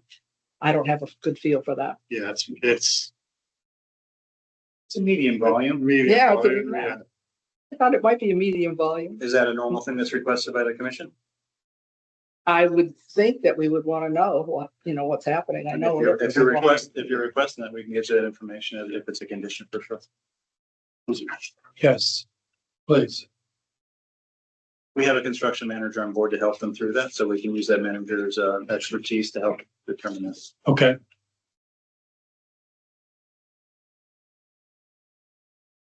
Anything else? Listen. Other questions? Commission? Thank you, John. Thank you. You want us to leave this up while you're deliberating? Sure. Yeah. Okay. Since the commission has no further questions, I will open the public hearing for the public to make a comment. If you'd like to make a comment, please come forward, state your name, your address, so that we can capture it in the minutes and make your comment. Oh, you're going to use yours, guys. Hiram Manville, and we're at 78 Grassy Hill Road. I was wondering on the area up here, are you planning to widen the entrance from Johnny Cake into where the pool house is? I'm sorry, Hiram, can you please address the commission? Yes. You So, can't address the applicants. okay. if they, so we'll give them a chance to answer your questions. So my concern is, I grew up here on Meeting House and grew up going to the club, my whole life. My father actually built the, paddle warming hut that's right here above where the golf carts are. And if you know, right here, there's a stone with a plaque on it because this is the original site of the original meeting houses in Old Lyme. And I just wanted to read this. The 17th and 18th centuries, Meeting House Hill served as the site for the town's first 3 meeting houses. These structures were not only places of worship, but also venues for town meetings and administrative affairs, effectively functioning as the town hall during that period. So it's a historic site here. And so I'm curious, with all these additional parking spaces, there's ledge right here. And also this is a 17th century cemetery, one of the oldest in the town. So are they going to blast this ledge on this historic site to get these additional parking spaces? And just, that's what I'm concerned about. Okay. Because it's a very historical place in our town. All right. So, thank you. Thank you. Do gentlemen care to answer that? Sure. That's actually, those are good questions, and I forgot to mention that, the driveway to John K. Hill Road is about 9 feet or so in width, and if you look at our plans, we're showing it to be widened to 12 feet, an additional 3 feet. You'll also, if you look at our plans, you'll see that we called out for the protection of that plaque stone. We did see it. We took pictures of it. It's very interesting, actually. So we called that out on our plans for the contractor to protect that. Also, there's a foundation. It's not shown on this plan, but there's an old foundation in this area that we called out to be protected. We don't know how old it is, but it's clearly not new construction. So we called that out to be protected also. And regarding the rock that needs to be removed, it will be drilled to break it and then removed with an excavator. So I think hopefully that answers. So there's no blasting. We don't anticipate that there will be blasting. We think we can do it by drilling and removing with an excavator and handling, but no blast. Now, is that on the plan? There's nothing on the plan about how the rock will be removed. There is information on the plan to protect that old foundation as well as the stone with the plaque on it. And we designed the driveway. The driveway widening doesn't occur next to that stone plaque. So but there is information on the plans to protect those two things. It's on the site preparation plan if you take a look at it. Okay. You know if the country club has done a phase 1 archaeology on the site, either presently or historically? I don't. You know, if it's been done, it doesn't need to be done, but. Yeah, I don't. The plaque is, I believe the plaque is located actually within, So the plaque, the stone with the plaque on it is actually located within the right of way of John K. Hill Road. It's actually not on the country club property, but that old foundation I was talking about here is on the country club's property. And we don't know what, if any, historical significance that foundation might. I don't. We just know that it's old construction, and we purposefully called for it to be protected and left alone. Okay. And then the other comment was the oldest cemetery you're aware of. Were you aware of that? Next to the parking area? Aware of the cemetery, absolutely, yeah. So the grades here along the cemetery, the grading is such that we're filling. We don't have to remove rock. We're actually raising the grade on the country club's property. So there should be no impact to the cemetery. We're definitely aware of the cemetery and how close it is to the property boundaries, not only here, but along this section of the driveway. Actually, when you drive in, kind of shadowing the clubhouse on the opposite side of the clubhouse, there are headstones fairly close to the property boundary. Okay, thank you. So not a great place to blast. And my suggestion would be the ledge is just right along here. I don't know how much it affects their parking, but maybe a few less parking spaces to preserve the historical place there and not blow up stone next to the cemetery. Okay, thank you. Are there any other comments regarding 40 McCurdy Road? Oh, we had one.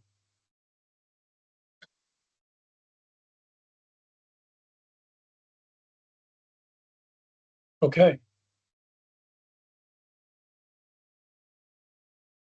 Just want to make. oh, yes, sir. Just want to make sure that the exhibits that came to the town hall were in the record and part of the record. I know there were a lot of letters. I think we got those, right? Whatever came in. Yeah, she identified them in the beginning. Now, there's quite a lot of exhibits. I mean, I think letters of for cases if they were asked for the same because. Okay, so, the commission has no further comments. Then I will entertain a motion that we close the public hearing for the Old Lyme Country Club, 40 McCurdy Road. Jane Marsh, is there a second? Second. Second by Mary Jo Nozel, all in favor? Aye. Aye. Opposed? Abstained? Okay, the public hearing for 40 McCurdy Club Road is hereby closed.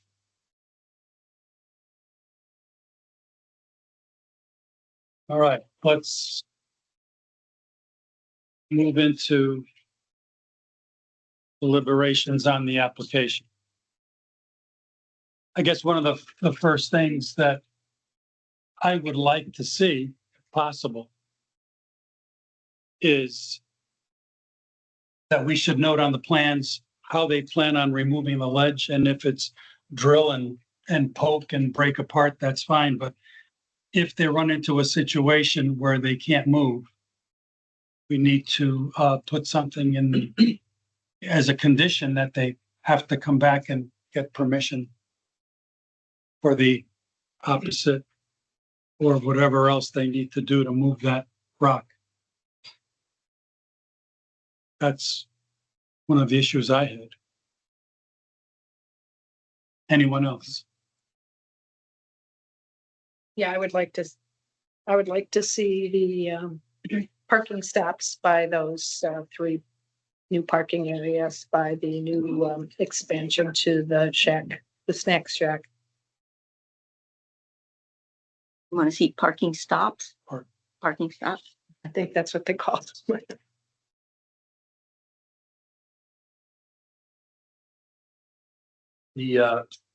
I had concerns that the applicant had about putting those in. I think it will be problematic when they plow during periods of snow.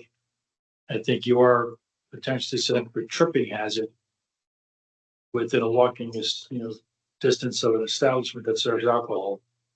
I think it's far more likely to damage the pavement and the machinery plowing if it hits that, and much more likely someone may trip over that than if a car drives into a building. So I just don't see the need for that. If the applicant feels later on that they need it, they don't need our permission to install it.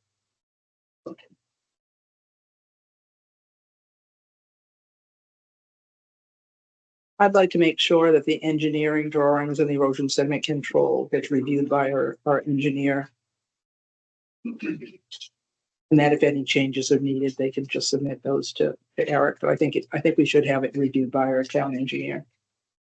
And then the historical stuff, I think we need to be cautious when you have cemeteries.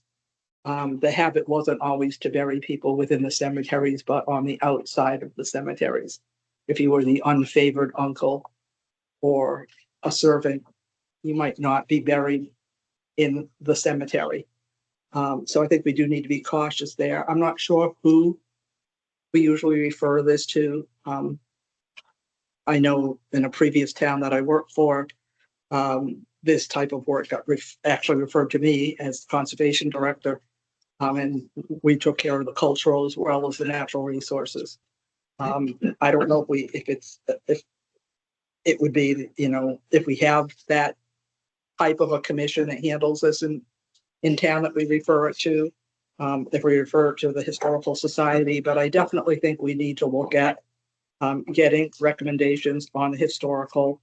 It could include a phase one archaeology, but I think looking at this probably, a lot of information historically already done in town, so I don't think it would be a big burden to look at that resource. And if folks here know how you usually handle this, like I said, we handled it differently because I actually had an archaeologist on contract that I could call if I needed him. So just looking at how you handle that in terms of is it the Historic District Commission, the Historical Society? Is there someone you refer information to get this kind of historical data?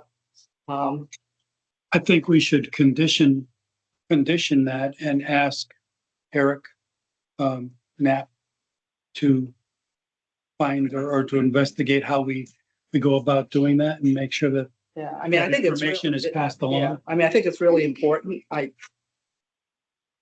What I have found is usually this doesn't hold up. You just have to do your due diligence, make sure you're not, harming anything you don't want to harm. Usually the historical stuff is pretty, well documented, even with the phase one archaeology, it's pretty well documented. And you go along your way, but I think it's really important because then so if we had to come back, let's say with the blasting, we would have the information, because if we know it's going to be blasting, well, is it going to impact anything? It may or may not. If we don't have the information on the cemetery, what are we going to do with that information? Then we'll be asking for it. I think it would be good to get that information, up front so that we really know what the historical resources are. I appreciate that they're looking to protect the foundation. Is that a good thing or not? Is it necessary or not? It's like, I don't know if it's historical or not. So it's one of those things like having that historical information about what we're protecting is really important. So Denise, you're gonna have to be a little more articulate. Well, I'm asking if you have a process in your town. Don't. So since you don't, We don't. I think that if we direct Eric to, I guess that's what I'm looking is like, what do we direct Eric to do? So.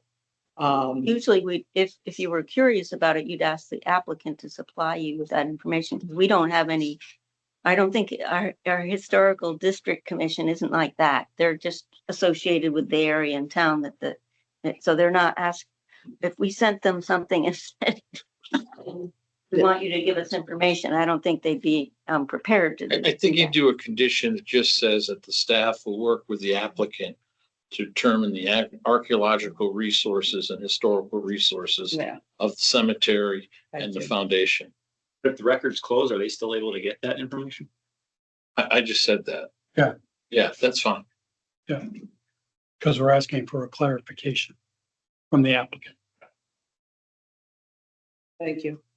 I just wasn't sure the process, and every town handles it differently. So I'm writing, staff will work with the applicant to obtain historical site information.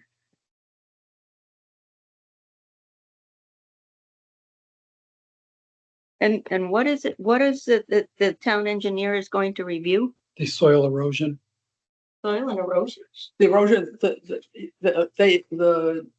they usually comment on the erosion sediment control plan, and particularly but I'm looking at the drainage to make sure that the drainage. So, all right, so drainage and soil and erosion. And is this after approval again? It's going to be referred to the land use coordinator? Yeah, right. Eric would have to. Yeah, just coordinate with him on that. Letters from Ledgelight, Fire Marshal. Do we need any anything in the record? They're completing their review. I don't think Ledgelight would have had anything to review because they're not changing any. The applicant said that they had sent correspondence to Ledgelight and haven't heard from them yet. Oh, because we don't have any exhibits from Ledge Light.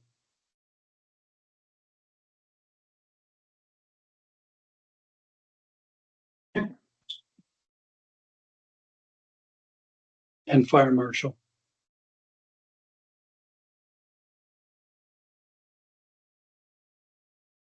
Well, again, that's after the fact. That's to be reported to the land use. The land use official, yeah. If we condition it. Which we have now committed ourselves to do, public hearing closed.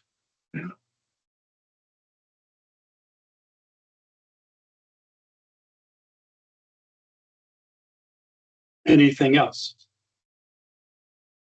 All right, have we actually made any kind of final decision regarding the parking stops? Because there were pros and cons.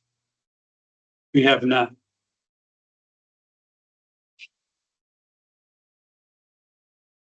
Is that a condition or is it a non-condition? Something tells me that that's something the applicant should decide. If they think they need parking stops, if they would, if they think their building needs to be protected, or after they've used their site a while and find that people are driving, coloring outside the lines, that they would supply those themselves. We don't have to order them to do it. Yeah, no, I can accept that. The fact that the applicants shared, they discussed that makes it a real concern of mine. But the fact that you've discussed it and it appears that at least two of our regular members think it's unnecessary for the commission to condition that, I can accept that.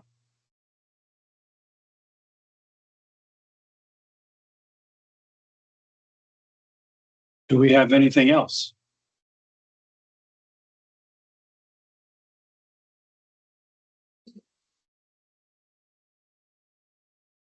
Okay. So then Want me to read what we've got? I think we're ready for that. Plan should show how the ledge is going to be removed. Jane, please put your mic on. Just, there you go. Oh, Got it. Plan should show how the ledge is going to be removed to specify no blasting. The drainage and erosion control to be reviewed by the town engineer and reported to the land use coordinator.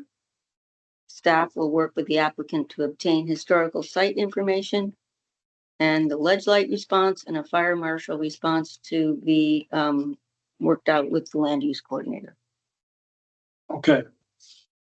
So then I will entertain a motion for 40 McCurdy Road for approval of the application with the conditions that have just been read by Madam Secretary. Madam Secretary is willing to make that motion.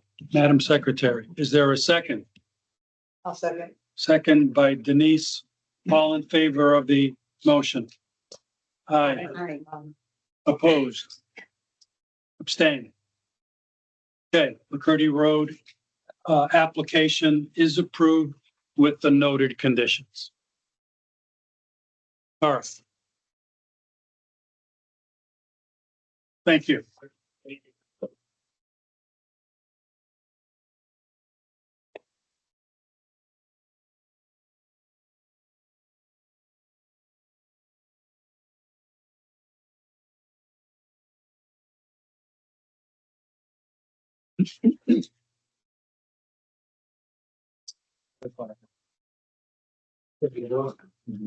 I'll take that. Jane.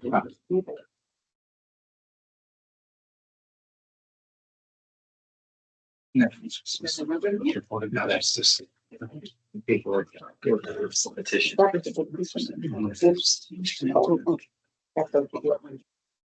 And the one.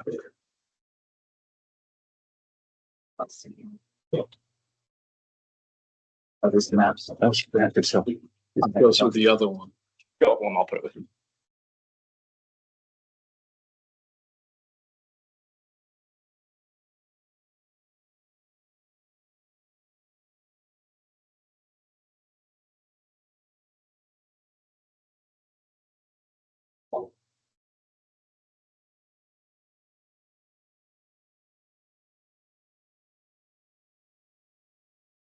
Okay, the Petition to amend the Old Lyme zoning regulations, Halls Road Overlay District. Madam Secretary, have we any final Yeah, exhibits? anymore. No. We had them all from, So they're all as noted as of the Wednesday meeting? Excellent. Okay. So the very first item I would like to discuss is that the commission, I believe, is required to achieve a supermajority for approval of this application. I'm going to ask Attorney Willis if he could really explain that to us and how that's come about. Yeah, well, let me start at the beginning where you're sitting here tonight on this application, acting in your legislative capacity. That's your capacity that has the highest amount of discretion for you to adopt or deny this type of application. Now, there was a petition that was filed protesting the application. That petition was reviewed. I know that Mr. Knapp found that it met the statute. Enough area was covered by property owners that you do need a supermajority under 8-3 subsection B. And what that means is that you need 4 people to approve this because it requires a 2/3 vote. And that's a statutory requirement based upon what's been filed while that public hearing was open. And that's how that works. So those are the 2 main things you have to be aware of, particularly the 4 votes, because that's unusual. You don't see petitions all that often.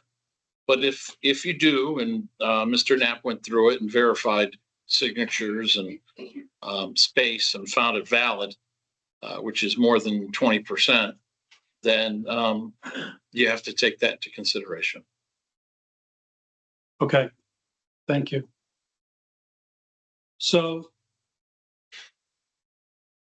I guess I'll start off with some of the things that have been going through my mind. And one of the things that came about when I read through a stack of responses from the constituency, I did come across 3 to 4, maybe, golden nuggets that, and that's defined basically as something worthy of merit, something that I didn't see in the current proposal. And when I thought about those, and I did end up driving down to the plaza many times as I've driven to that plaza, I drove again and I parked over there and then I parked over there. And I'm a firm believer in controlling my destiny, very firm believer in controlling that. And I do believe that at a certain point, that mall will be empty. How soon? I don't know. But at some point, we're going to face a ghost town, or worse yet, my concern is something developed there that we don't want. And maybe the commission says we don't want it for the following reasons. But then, as we've noted in the past, we go into litigation, and lo and behold, our destiny is handed to us. So those are deep concerns that I have. I believe something has to be done. And I know that the commission, the Halls Road Committee, has put in a tremendous amount of work into this. But with everything said, first of all, I'm not qualified to possibly modify that proposal because I'm not an engineer, I'm not a town planner. But for now, I'm at a point where I don't think I can support the proposal as presented because the constituency did have some things I would like to think about. And it had some things that were not answered. But that's how I'm feeling right now. I don't know if, let me just ask my vice chair, Mike. And then I would like to ask everyone just where we are on this, your headset. Thank you, Mr. Chair.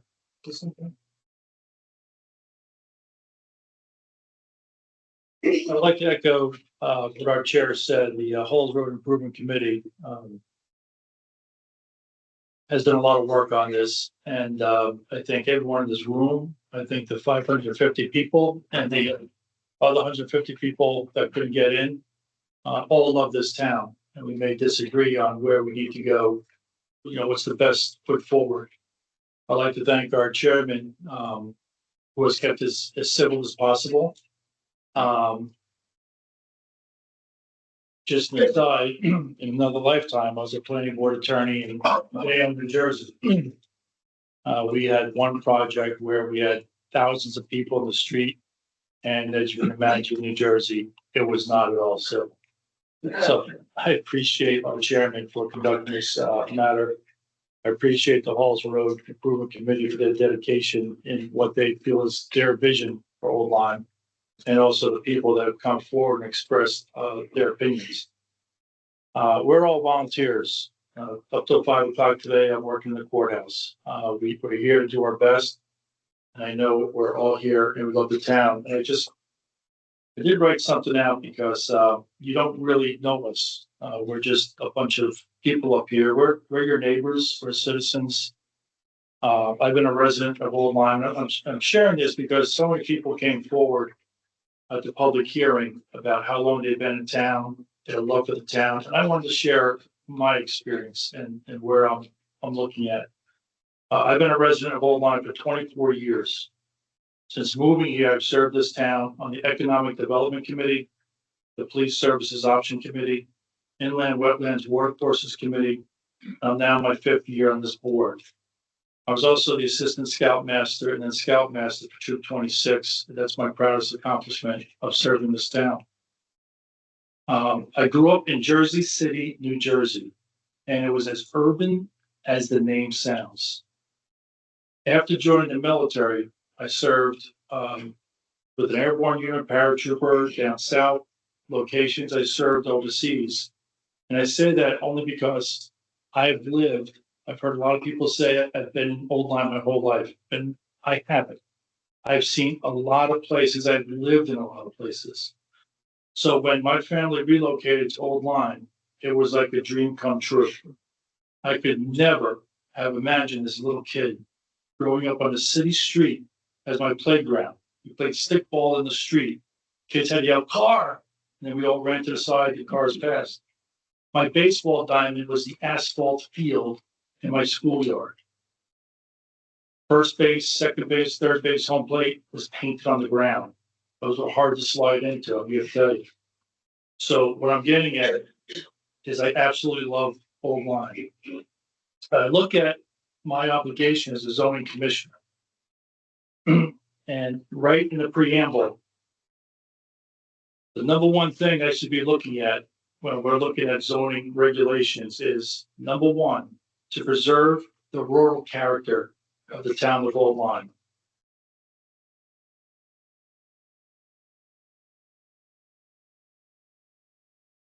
And it's a public document, but I'm just going to throw in some highlights.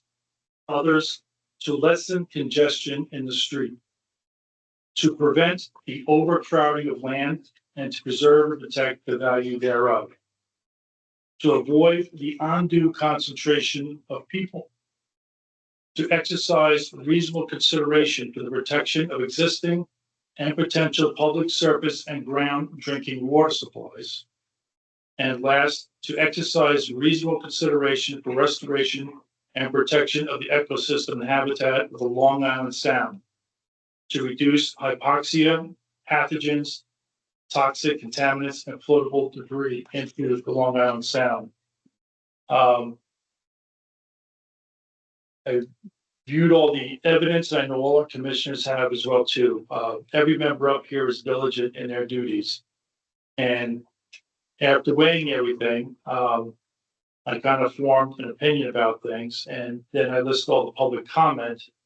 And essentially the public comment basically backed up the way I was thinking. So if we go to a vote, my intention would be to vote no.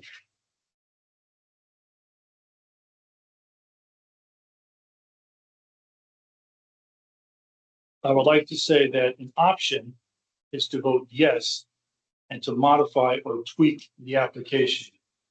I don't think that's possible with our commission.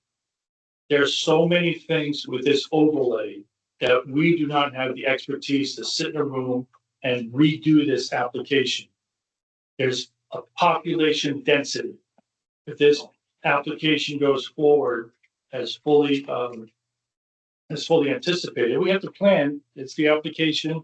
And I know there was discussion that, well, it's not going to be fully planned because of limitations with wetlands and whatnot. But the application, I have to assume, could be fully developed as planned. The population density would add several thousand people to this town. It would add to the traffic of this town. Even if the retail is a 1-for-1, we're adding 2 and 3 stories of new residents.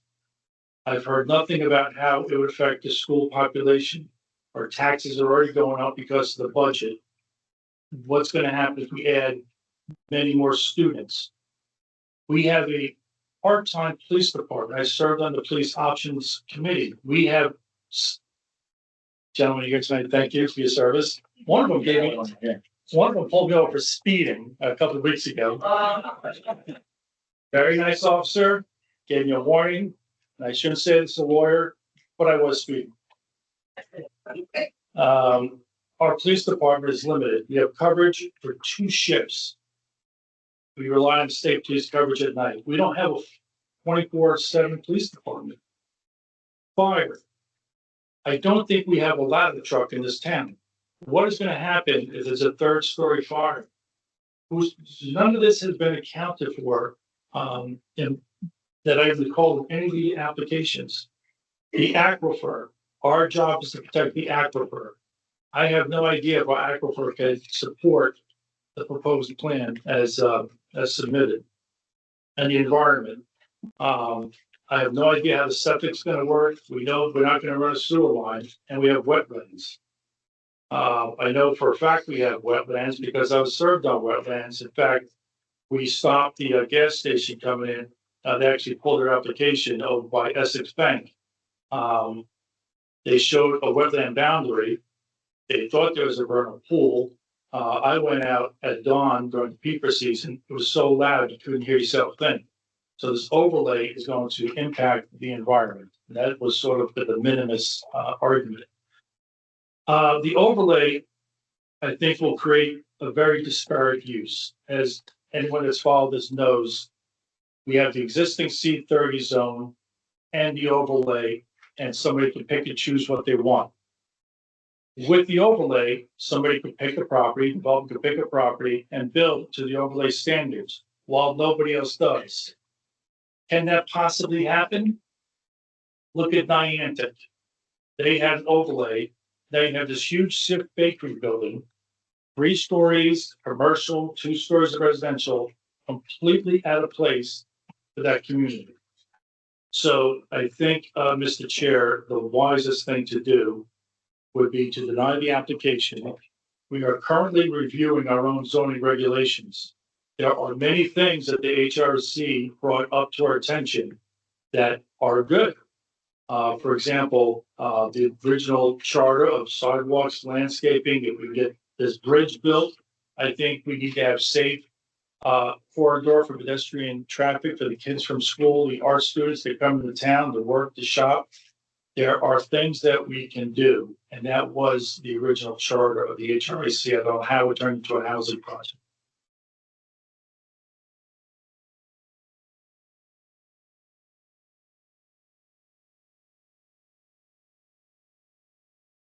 For those of you in the room my age who remember the TV show Queen for a Day, we don't have an applausometer here. So please, I ask you again, let's just try and let all the commissioners speak. Thank you.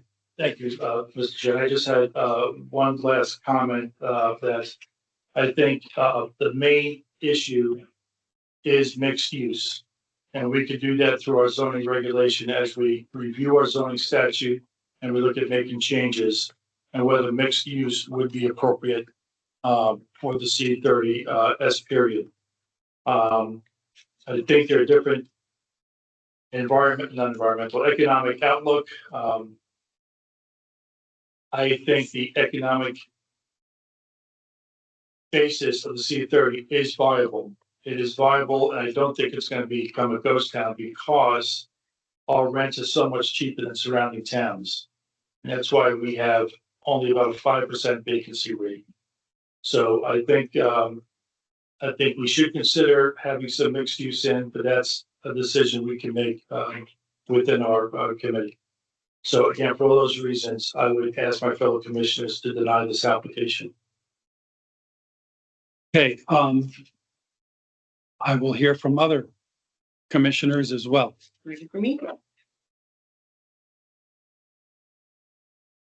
Well, up until the public hearing on the 9th, I wasn't aware of what the townspeople were thinking about the center of their town. And although we don't count votes here, we don't count heads or anything like that, it's certainly important for townspeople like you and all the other people that came to make sure that we know what you want. And in this case, we're talking about the center place where we all go. And it was very important to me to hear that the majority of people that attended that public hearing did not want the place where we all go to be changed in the way that was proposed. So I'm very grateful that everybody took time out to come to that meeting. Because before we were much more focused on the regulation and tinkering with this and tinkering with that. And I admitted I felt very uncomfortable doing it, but when you don't know just how many people, it really matters too. It matters to me now. I think there's also a sort of fatal flaw in the whole thing, which is, and I think the Attorney Sweeney did a fantastic job of presenting this application, and he was very honest, and I really appreciate that of him. But he stated that right now, the type of housing that was proposed for this area is not financially viable. And we're asking private owners to do this. And so to me, it's never going to happen. It's not going to happen the way the regulation is expecting, because those are supposedly the incentive is to let people build residential housing. But it's of a type that is serving a particular purpose that is not economically viable for a private person to develop.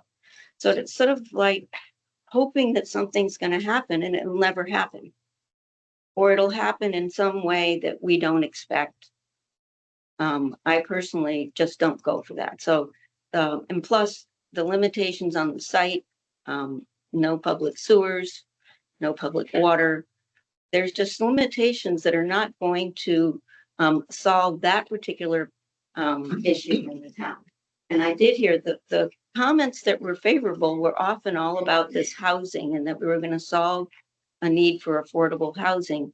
Well, I just don't think that the Halls Road area is where we're going to solve our need for affordable housing. And I'm not saying it isn't a laudable enterprise to try to solve that problem, but I don't think it can be done by that method. The other thing I point out is that the whole town is open for anybody to come in and build affordable housing. And that particular area has sat there. It doesn't need to be zoned by us if they want to do it, if it is wanting to be done, if a developer wants to do it. Nobody has come there to do that. That one half of the areas had that vacant area. It doesn't seem to be economically desirable for the people who own those properties to do something that hasn't been done there. The ones that are there seem to be functioning well. They serve the community. I think it's good that we haven't got a lot of amenities that serve Route 95, and I don't think anybody in this room is really looking for that. So I've come to the conclusion that I don't even think that the regulation is something that we could tinker with at this point. I think everybody likes the idea that the place could be beautified with some trees and some grass and some, things that make it more attractive. But I've actually gone there. I don't want to say my term of occupying the town of Old Lyme and my number of years that I've gone to the shopping center. I've gone to it when it actually wasn't even there when in my really young days. And that's something else I'll let everybody, my opinion about it. Lime Street was saved, quote, saved by creating the shopping center because people knew that when cars were going to be the main way you did stuff and coming to and fro, that it was going to be a car-centered place. So it was created. There was a couple of people with really, far-seeing plans, but it was created because it wasn't going to be the most fabulously beautiful location in town. It was going to be functional and pragmatic for people. And that's how it got built. So it got built with plenty of places to park your cars. I don't think we've ever gone there and didn't find that there was a space for you to park somewhere in there. And so it serves its purpose, and it may not be very beautiful, but I don't expect it to be beautiful, actually. I expect it to just be the way it is. And it would be nice to have it be more, have a little more green area and to have the walkway and the things that were the actual initial plans.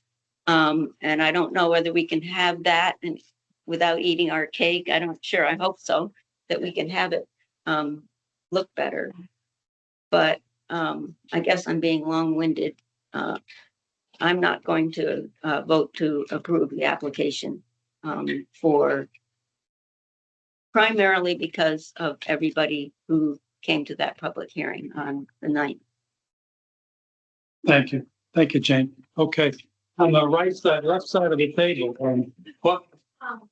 We just have an issue with the Teams right now, so we just need to pause so that Katie can update the time because the meeting will end in 2 minutes and we just need to pause. So bear with us for 2 minutes for a technical refresh. So I'm going to update it. If you get booted off, please use the link and come back in. Was that for us? Was that for us or for the public? Okay.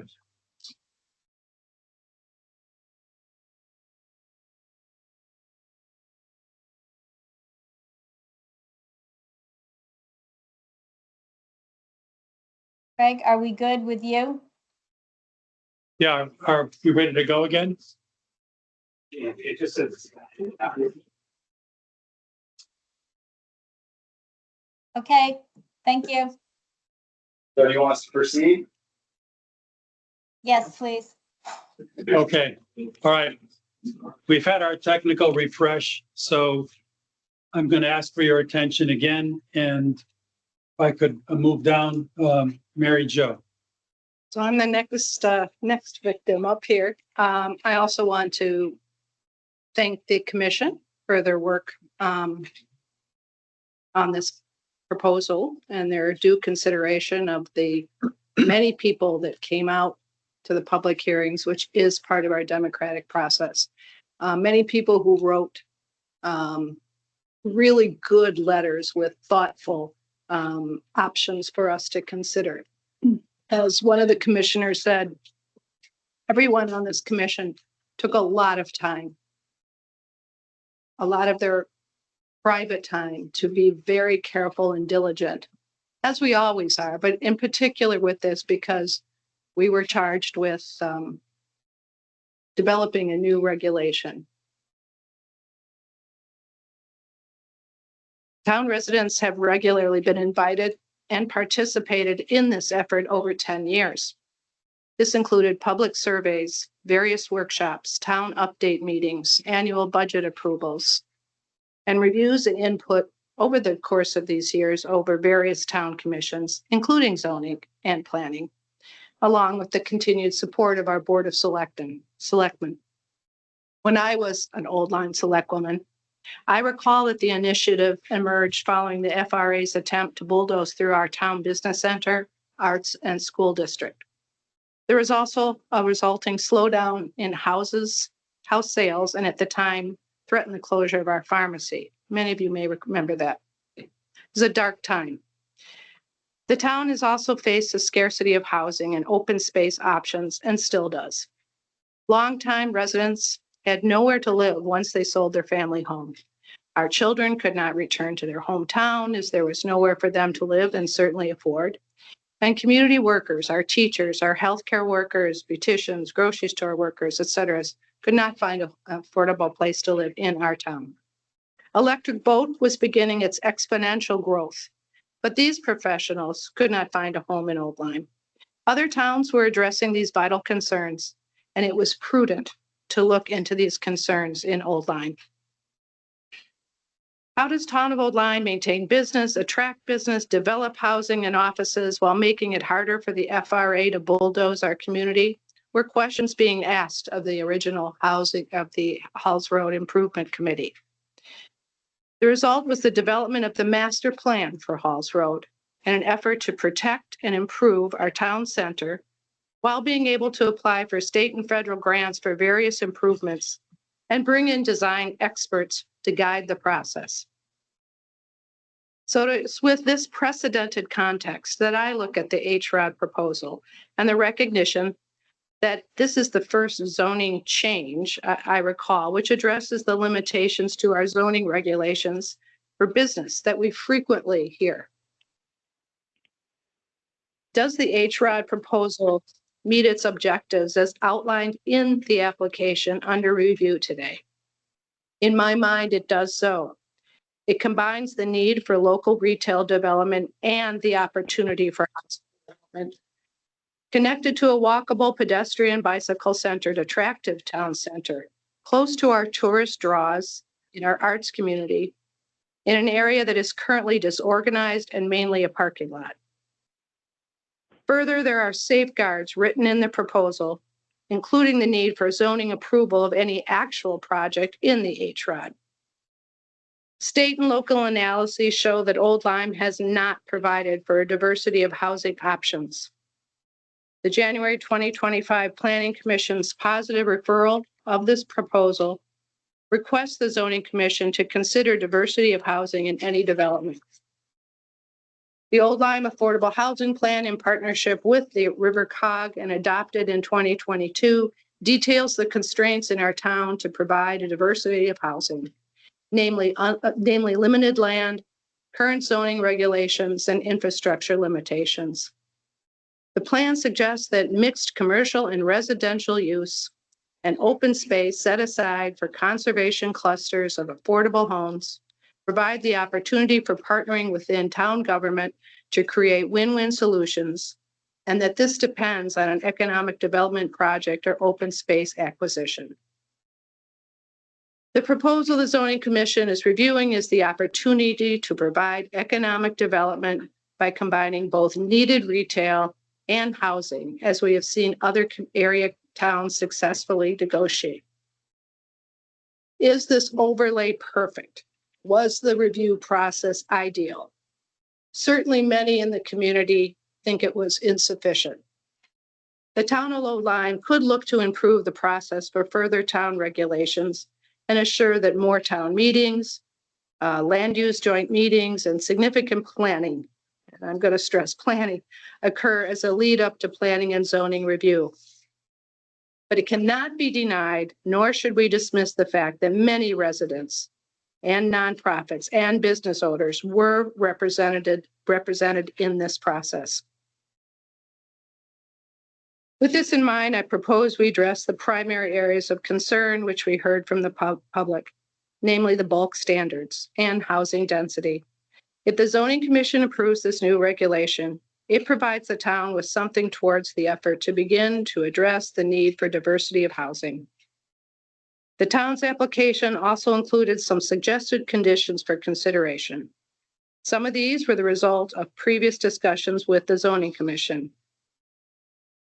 As you recall, the earlier proposal had no affordable housing in it.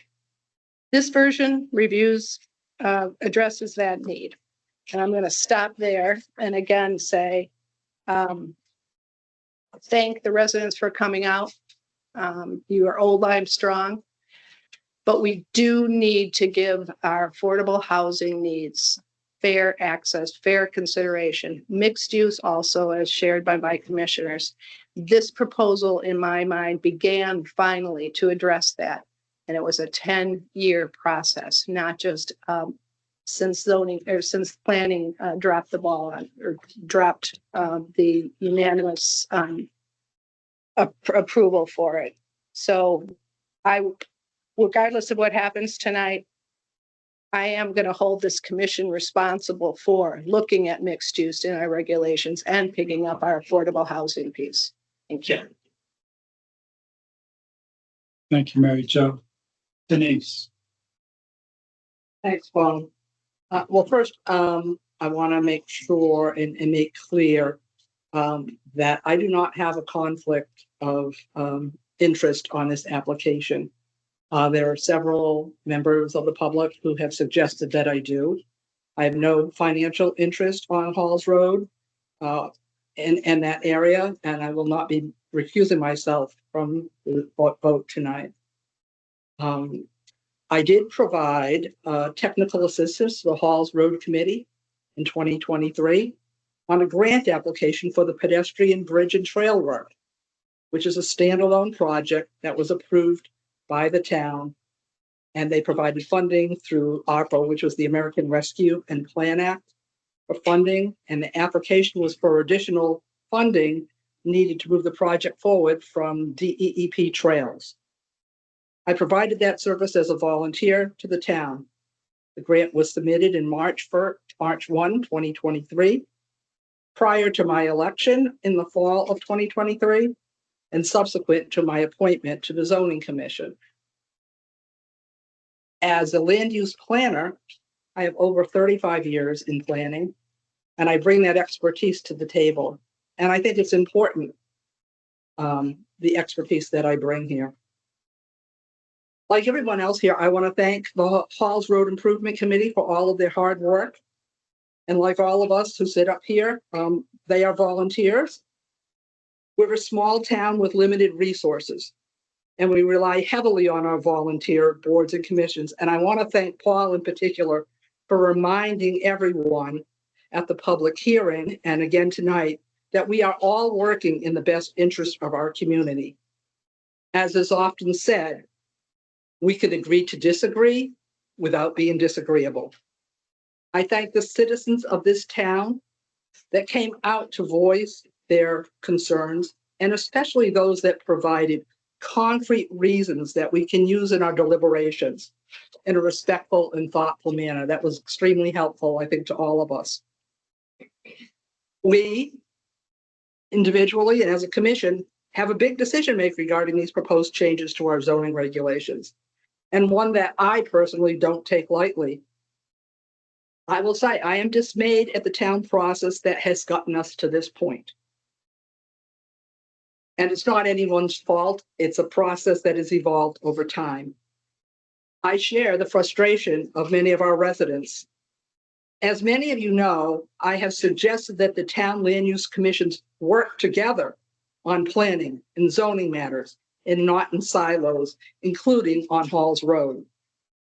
There is no reason we couldn't have held joint work sessions with planning, zoning, and the Halls Road Committee specifically to discuss how we translate planning goals for Halls Road into zoning regulations. But here we are with proposed zoning regulations that came to us as an application, and we need to act on them within the legal time constraints. And no wonder our residents are frustrated, as I am. We could and should have had a series of joint work meetings where we hammered out all of the details, town land use boards together, as everyone has been talking about now. And we're going to have to do that as we move forward. Because I agree with Paul, the changes are going to come. We need to plan. We need to make sure that we have right zoning in place to make sure that our town is the town we want it to be. I want to stress that this is not about the Halls Road Improvement Committee, but about the silos that have been created by all of the land use commissions in town. And this is led by planning and zoning commissions. Together, we could have tackled all of the questions that are now before us. We could have developed regulations that we all agreed on and could jointly offer to our residents for public comment. Instead, our first chance as a zoning commission to ask real questions about the proposed regulations was at a public hearing. Because we were told it's going to be an application before us, we can't talk to them. Which means we either use that time to ask our questions, which we started to do during the first public hearing, the first night, but we knew that there were a lot of residents who wanted to speak. And so at the second meeting, we only allowed pretty much residents to speak. And so we didn't even get to ask our questions. We started down that road a little bit. As Jane indicated, we were looking to tweak possibly if we needed to those regulations, but we didn't even get to have the chance for that dialogue. We should have done this prior. And I'm going to say to you, this is a flawed process, and I hope that we will learn from this as we move forward. The questions that could have and should have been answered are we clear on what the vision for Hall Road is? Because I have heard people quote the zoning regulations and the plan of conservation and development. And I've looked at the Halls Road recommendations from the Halls Road Committee. And they kind of get there, but I'm not sure we're clear.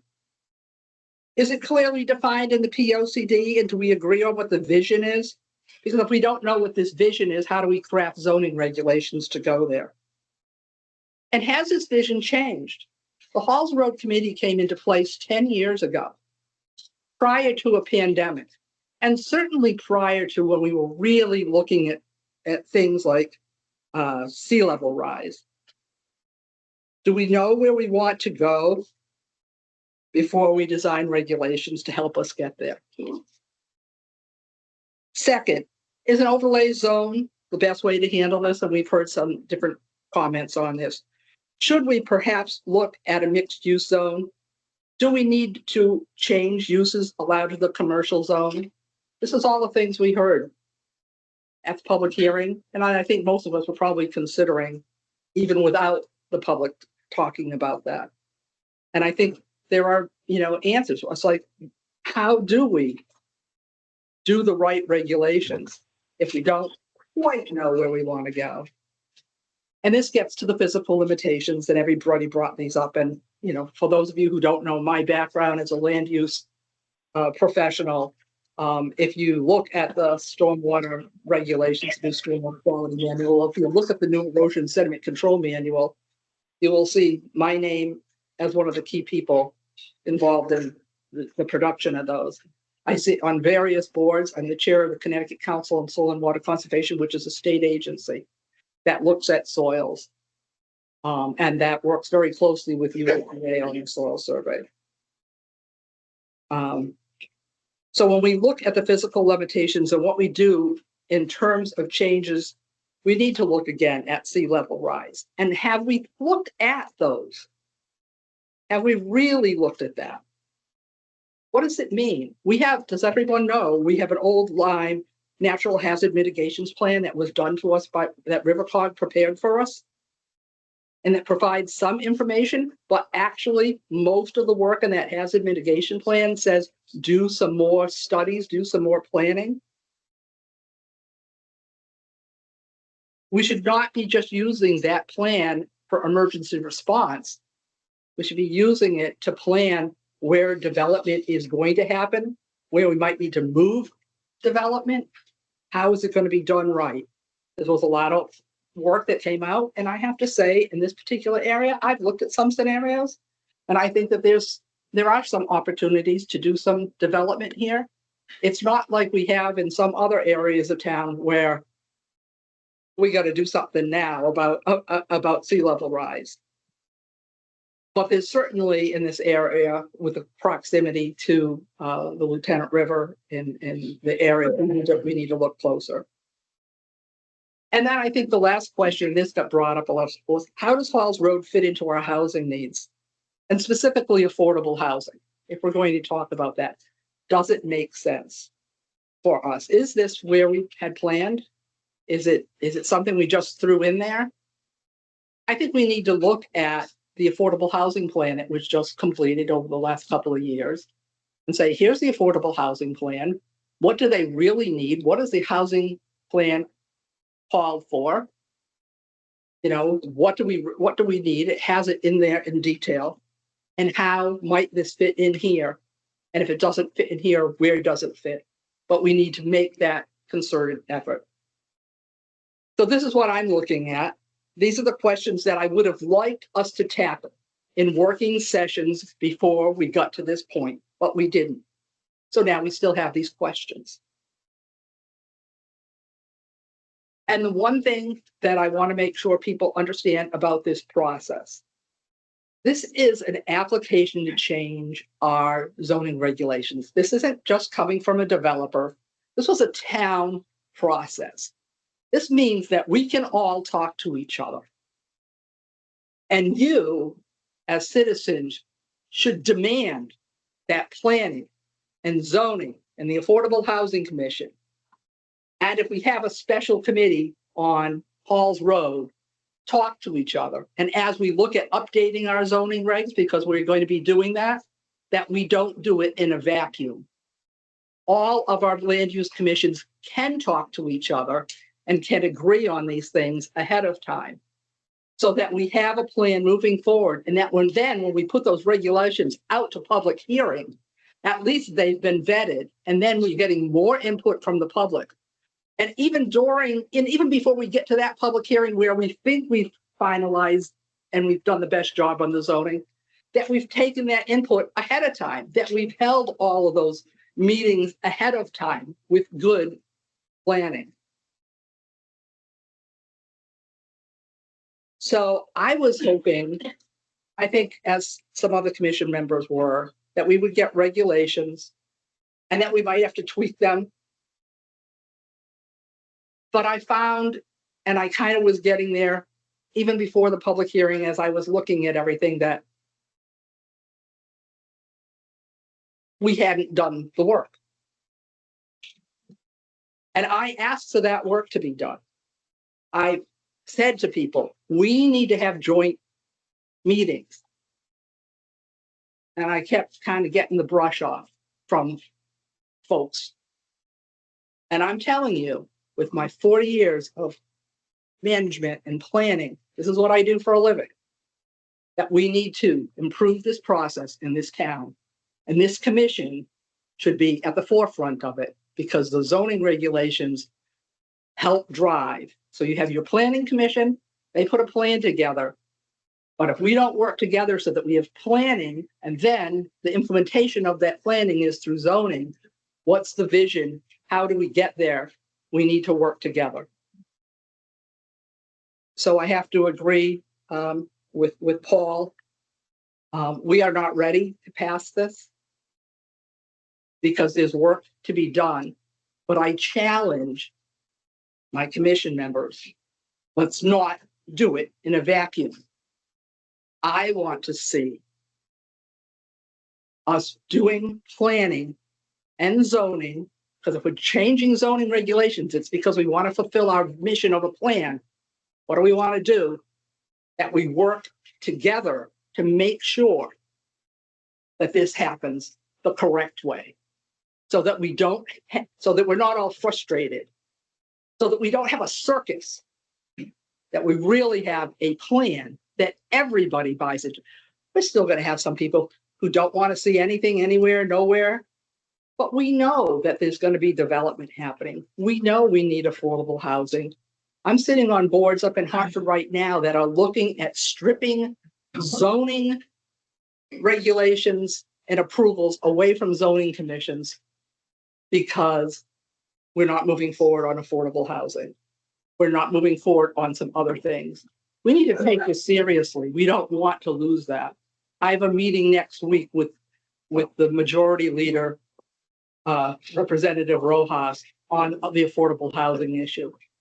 Trying to make a marriage between, you don't do affordable housing, you can't get rid of environmental regulations and have affordable housing. We need to make sure that those environmental regulations stay in place because they're necessary even for affordable housing applications. These are the discussions that are happening at the state capitol, and I'm very aware of them. This is a small town. We don't have a lot of resources, but we do have a lot of volunteers. There's work that needs to be done.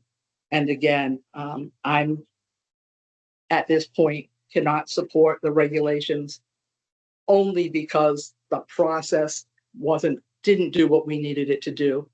And again, I'm looking at making sure that we do this process the right way as we move forward. And I think that's the challenge to myself and to the rest of the commission members here. Thank you. Thank you, Denise. Okay, absent of any other comments that the commissioners may care to make?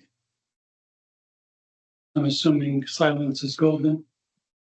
I will entertain an application that we approve the Halls Road Overlay District as currently submitted in the proposal in the fall 2024 application. Is there a motion to approve? Okay. There is no motion to approve. Therefore, the application is denied. No?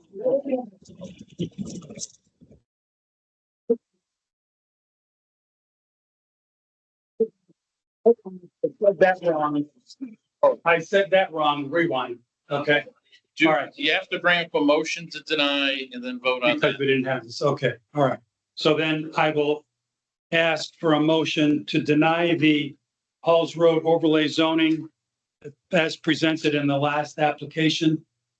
I'll make that motion. Motion to deny by Denise. Is there a second? Second by Michael Miller. All in favor of denial? Aye. All opposed? Aye. One is, and no abstentions. So the motion to deny is approved 4-1-0. Now we're good.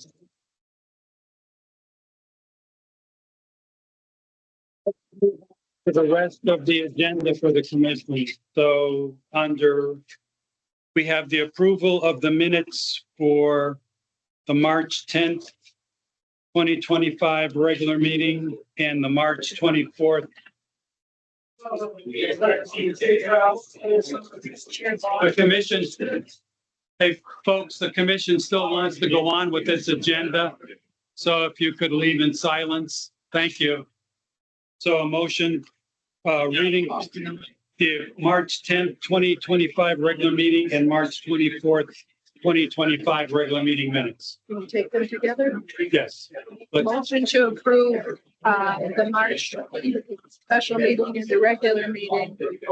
Okay, I have a motion to approve the March 10th, 2025 regular meeting minutes and the special meeting minutes. Is there a second on that? Mary Jo, to combine them? Okay, is there a second? Second by Jane Marsh. All in favor? Aye. Opposed, abstain? Okay, so the meeting minutes for March 10th and the special meeting, March 24th are approved 500. With no additional items on the agenda, I will take a motion for adjournment. Is there a motion to adjourn? Make a motion to adjourn. Mike Miller, is there a second? Second by Jane Marsh, all in favor? Aye. Aye. Okay. Thank you very much. Meeting is adjourned. Yeah. 9:25. One thing you're very right about. State